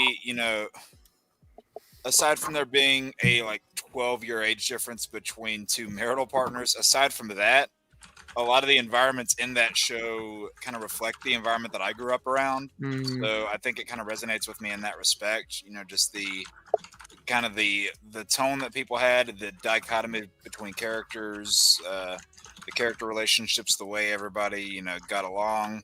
It was kind of reflective of my own childhood. So it's one that I'll just, turn on the TV in the morning with, a cup of coffee and, just sit there while I'm just, trying to wake up and, get the day started, and it's fun. So. Eric, before we leave here, did you guys already talk about the Doctor Who stuff that came out this week? No, we haven't talked about that. Okay. You mean that it's not going to be on Disney Plus anymore? Yeah, that partnership officially ending. Which it's going back to what it was before. Which is it's just going to be on the BBC. You'll have to get it through Amazon or whatever and pay for the BBC. They said they're looking for a new provider for international, or for them would be the international viewers. People want to say, so I saw people saying that Disney thought that the Doctor Who was going to be a new Marvel thing for them. Mm-hmm. I didn't see any official quote. I feel like that's just a speculatory thing. I just don't think Doctor Who, I think we talked about this on Joe's channel Tuesday. I don't think Doctor Who was able to reach that mass appeal. I think it's a very British show. And when they tried to reach out to mass appeal, it just didn't hit all the marks. And Disney was funneling in $13 million an episode, so it was a lot of money. And they don't own the IP. That's another thing. Is they were just a distribution service for the BBC. So it just wasn't financially good for them, I guess, in the end. I saw a thing the other day where they spent over $200 million on those first two seasons, and it's I'm still getting caught up with Doctor Who. I know, but I sometimes feel the appeal of it is this kind of sometimes it's indie vibe sometimes where it's just okay. Especially with classic Who, yeah. It's this is the budget, this is what we have, and we're going to tell the best story we can with that said budget. Sometimes it looks incredible, sometimes it looks shit, but sometimes that's part of the charm, I feel, where it's oh, look how silly that looks. That's awesome that they tried to do that, and I do think... You can tell they're putting all the money on the screen. Yeah, Chris says they have a chunk of classic Who on Tubi, so yeah. I feel the last two seasons that aired on Disney, the show has not been that good since David Tennant was the Doctor. The quality it got so because. I think there's some great Matt Smith stories. Yeah, I think David Tennant is a better Doctor. I like the first season of Matt Smith. I thought season one, season 5, the first season of Matt Smith, I thought that was terrific. But I thought that the Matt Smith years started getting killed when they started doing that mid-season break. That was just destroying the momentum of the season. That's the same thing that happened to Arrowverse shows every year. Matt Smith was the last Doctor that I watched before I just kind of bowed out on the show. I'm on that era right now. I'm in the middle of Matt Smith right now. No, I liked him a lot, and then I got 1 or 2 episodes into the Doctor that followed him, and I'm I almost finished Pierre Capaldi's run, and I dropped it, and I picked it back up for Shurigawa, which I thought was decent, but it's not amazing at all. I think there's cool individual episodes, but I think the whole season arcs are not amazing. With the exception of the first season, Russell T Davies has never been great at that. People are kind of forgetting that. He just had cool episodes, and the lack of episodes, I think, is killing it because. I'm also curious to see how the break holds the fandom together because it's not coming back until the end of 2026. So that's a 1.5 year break away from the show. I feel see Billy Piper as the Doctor apparently. For now, is she the Doctor or isn't she? Nobody knows. The current rumor is it's like it's the same thing as like David Tennant, where it's like a special. It's like a special thing they're doing, and then they'll get the real Doctor in here, whatever. I hope they. I heard it was as much as I like the return of David Tennant. Don't do that again. No, I heard it was a last minute thing because I heard they shot the finale. Yeah. And Nkuti Gatwa was planning to come back for the following season, and they didn't have a regeneration. And then he decided to quit, and they didn't have another actor cast. And it was like, well, crap, we have Billy Piper regeneration in here. So they were up against the wall, and they're like, what are we going to do? It was so clearly a last minute thing. Like Shooty had like said like in an interview, like, oh yeah, like we're gonna be filming season 3 next, blah blah blah. And then I was like, okay, good. So he is locked for another season. I could breathe happy. And then that happened. I was like, what the fuck? Like, yeah, I was not expecting him to regenerate.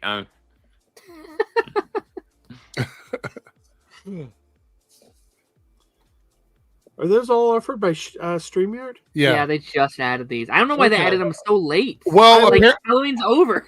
Yeah, apparently they're going to start doing this seasonally with like free overlays and stuff like that. I was watching Planet CHH tonight, and he had that overlay, and I was actually going to ask in the chat, "Oh, that's a cool overlay. Where'd you get that?" I didn't realize it was just auto-generated. Harrison Lux was an absolute banger. Lux was so good. Yeah. The social media episode, I think is one of the best ones they've ever done. This is what made me think of it. Lone Wolf says it's Halloween. Cue the Batman theme for $2. Yeah, I really wish that in my Lost Levels thing right now, I really wish I was on Batman Arkham Knight already because that game takes place on Halloween. Oh yeah. Couple of things. One, I'm gonna expand my camera here. We hit the goal for the month, you guys. Like literally. Tonight, so thank you. It's the last stream of the month, so I was like, I don't know if we're gonna hit it, but we did. So thank you guys so much for doing that. I do appreciate it. So shout out to that. Couple things, little housekeeping things, and we're gonna watch this trailer. Okay, so channel members are gonna get something really unique. If you're a channel member on the Reloaded channel or the Debunks channel, starting in November, I'm going to be releasing videos of mine from 2007, just to channel members on the days that they actually got released when I started making YouTube videos. Ooh. So it's all OG stuff. So if you are a channel member of either channel, it doesn't matter, Reloaded or Debunks, those videos will be up and available for you to watch.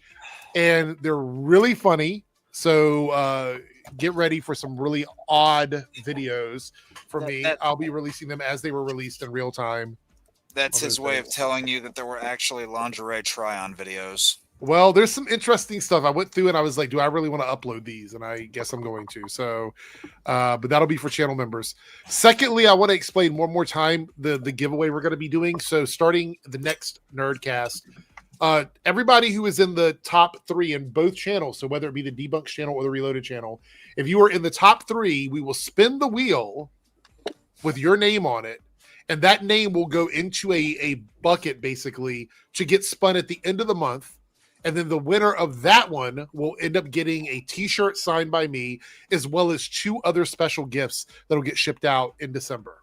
So that will start next month as well. No purchase necessary. It is based on engagement. So and you can boost that if you want by super chatting, by doing super stickers, all that stuff. But you can literally participate for free by just chatting in the comment section.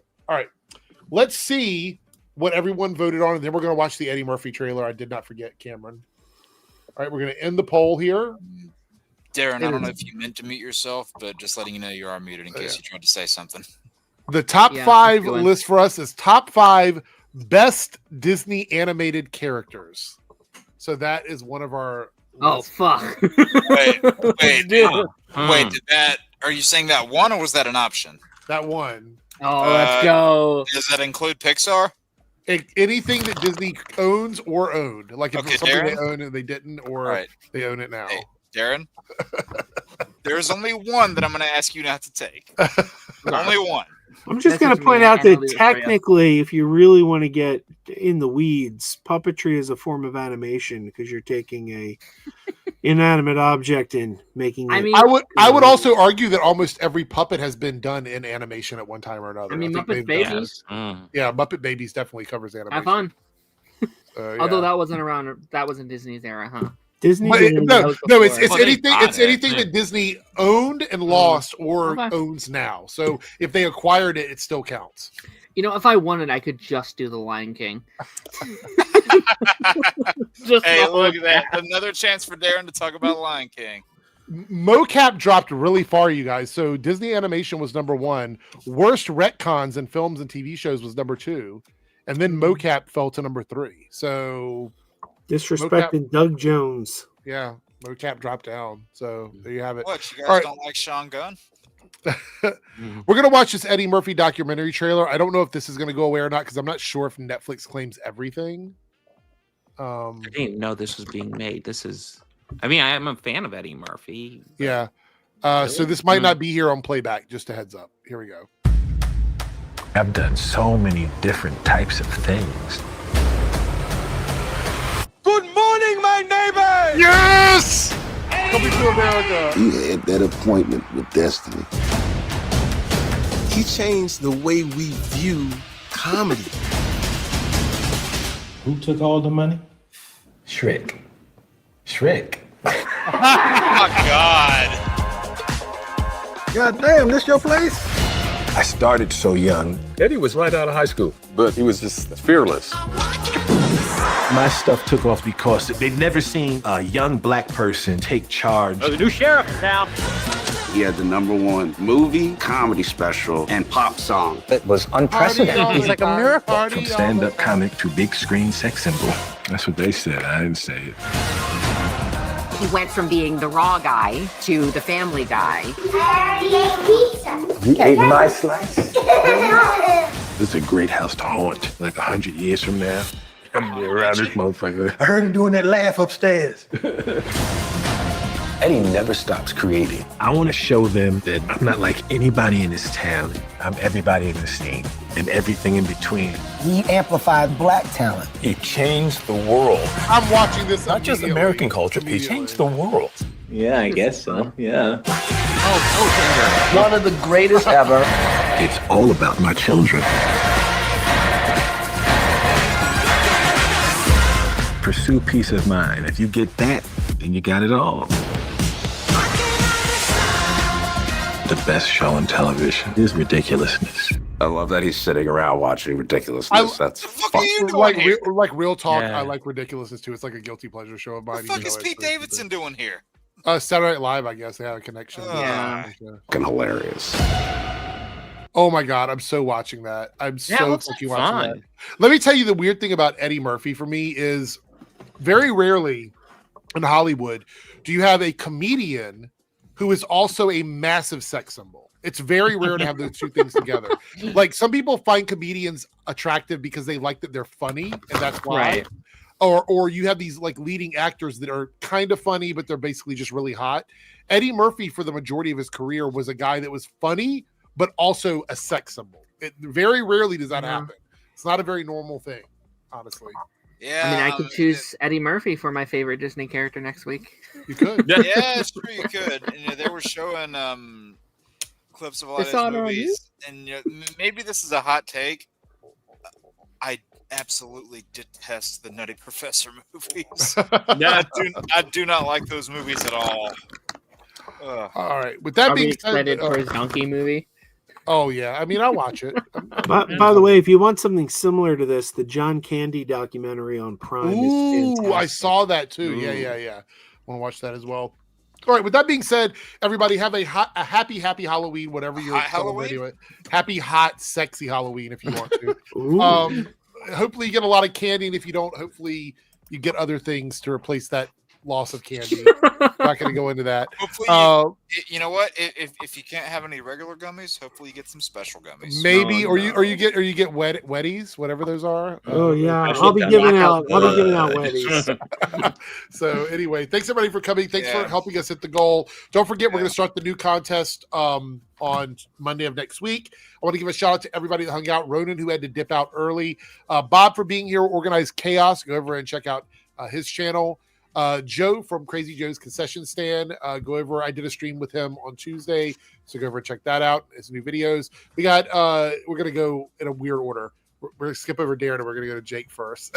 So we got Jake here with Jake's Lost Levels every single Sunday at 7 p.m. And then, of course, we have Darren from the Pipeline and After the Credits over there. So make sure you check out the Ari channel. over there is going to give you all the mushrooms on Halloween. Yeah. So anyway, have a great night, and we'll see everyone on Monday. Take care. Hey there, if you're seeing this, that means we have reached the end of the stream. Thanks so much for your continued support with comments, likes, subscriptions, super stickers, and super chats. I just want to give a special shout out to all of the channel members who have contributed to the success of this channel with paid tiers. On the screen, you will see your name displayed as a signal of appreciation from myself and the channel. If you would like to see your name on this list, consider selecting a tier with the join or plus button depending on your platform. Thanks again, everyone. Let's hang out soon in the next stream, and I'll see you then.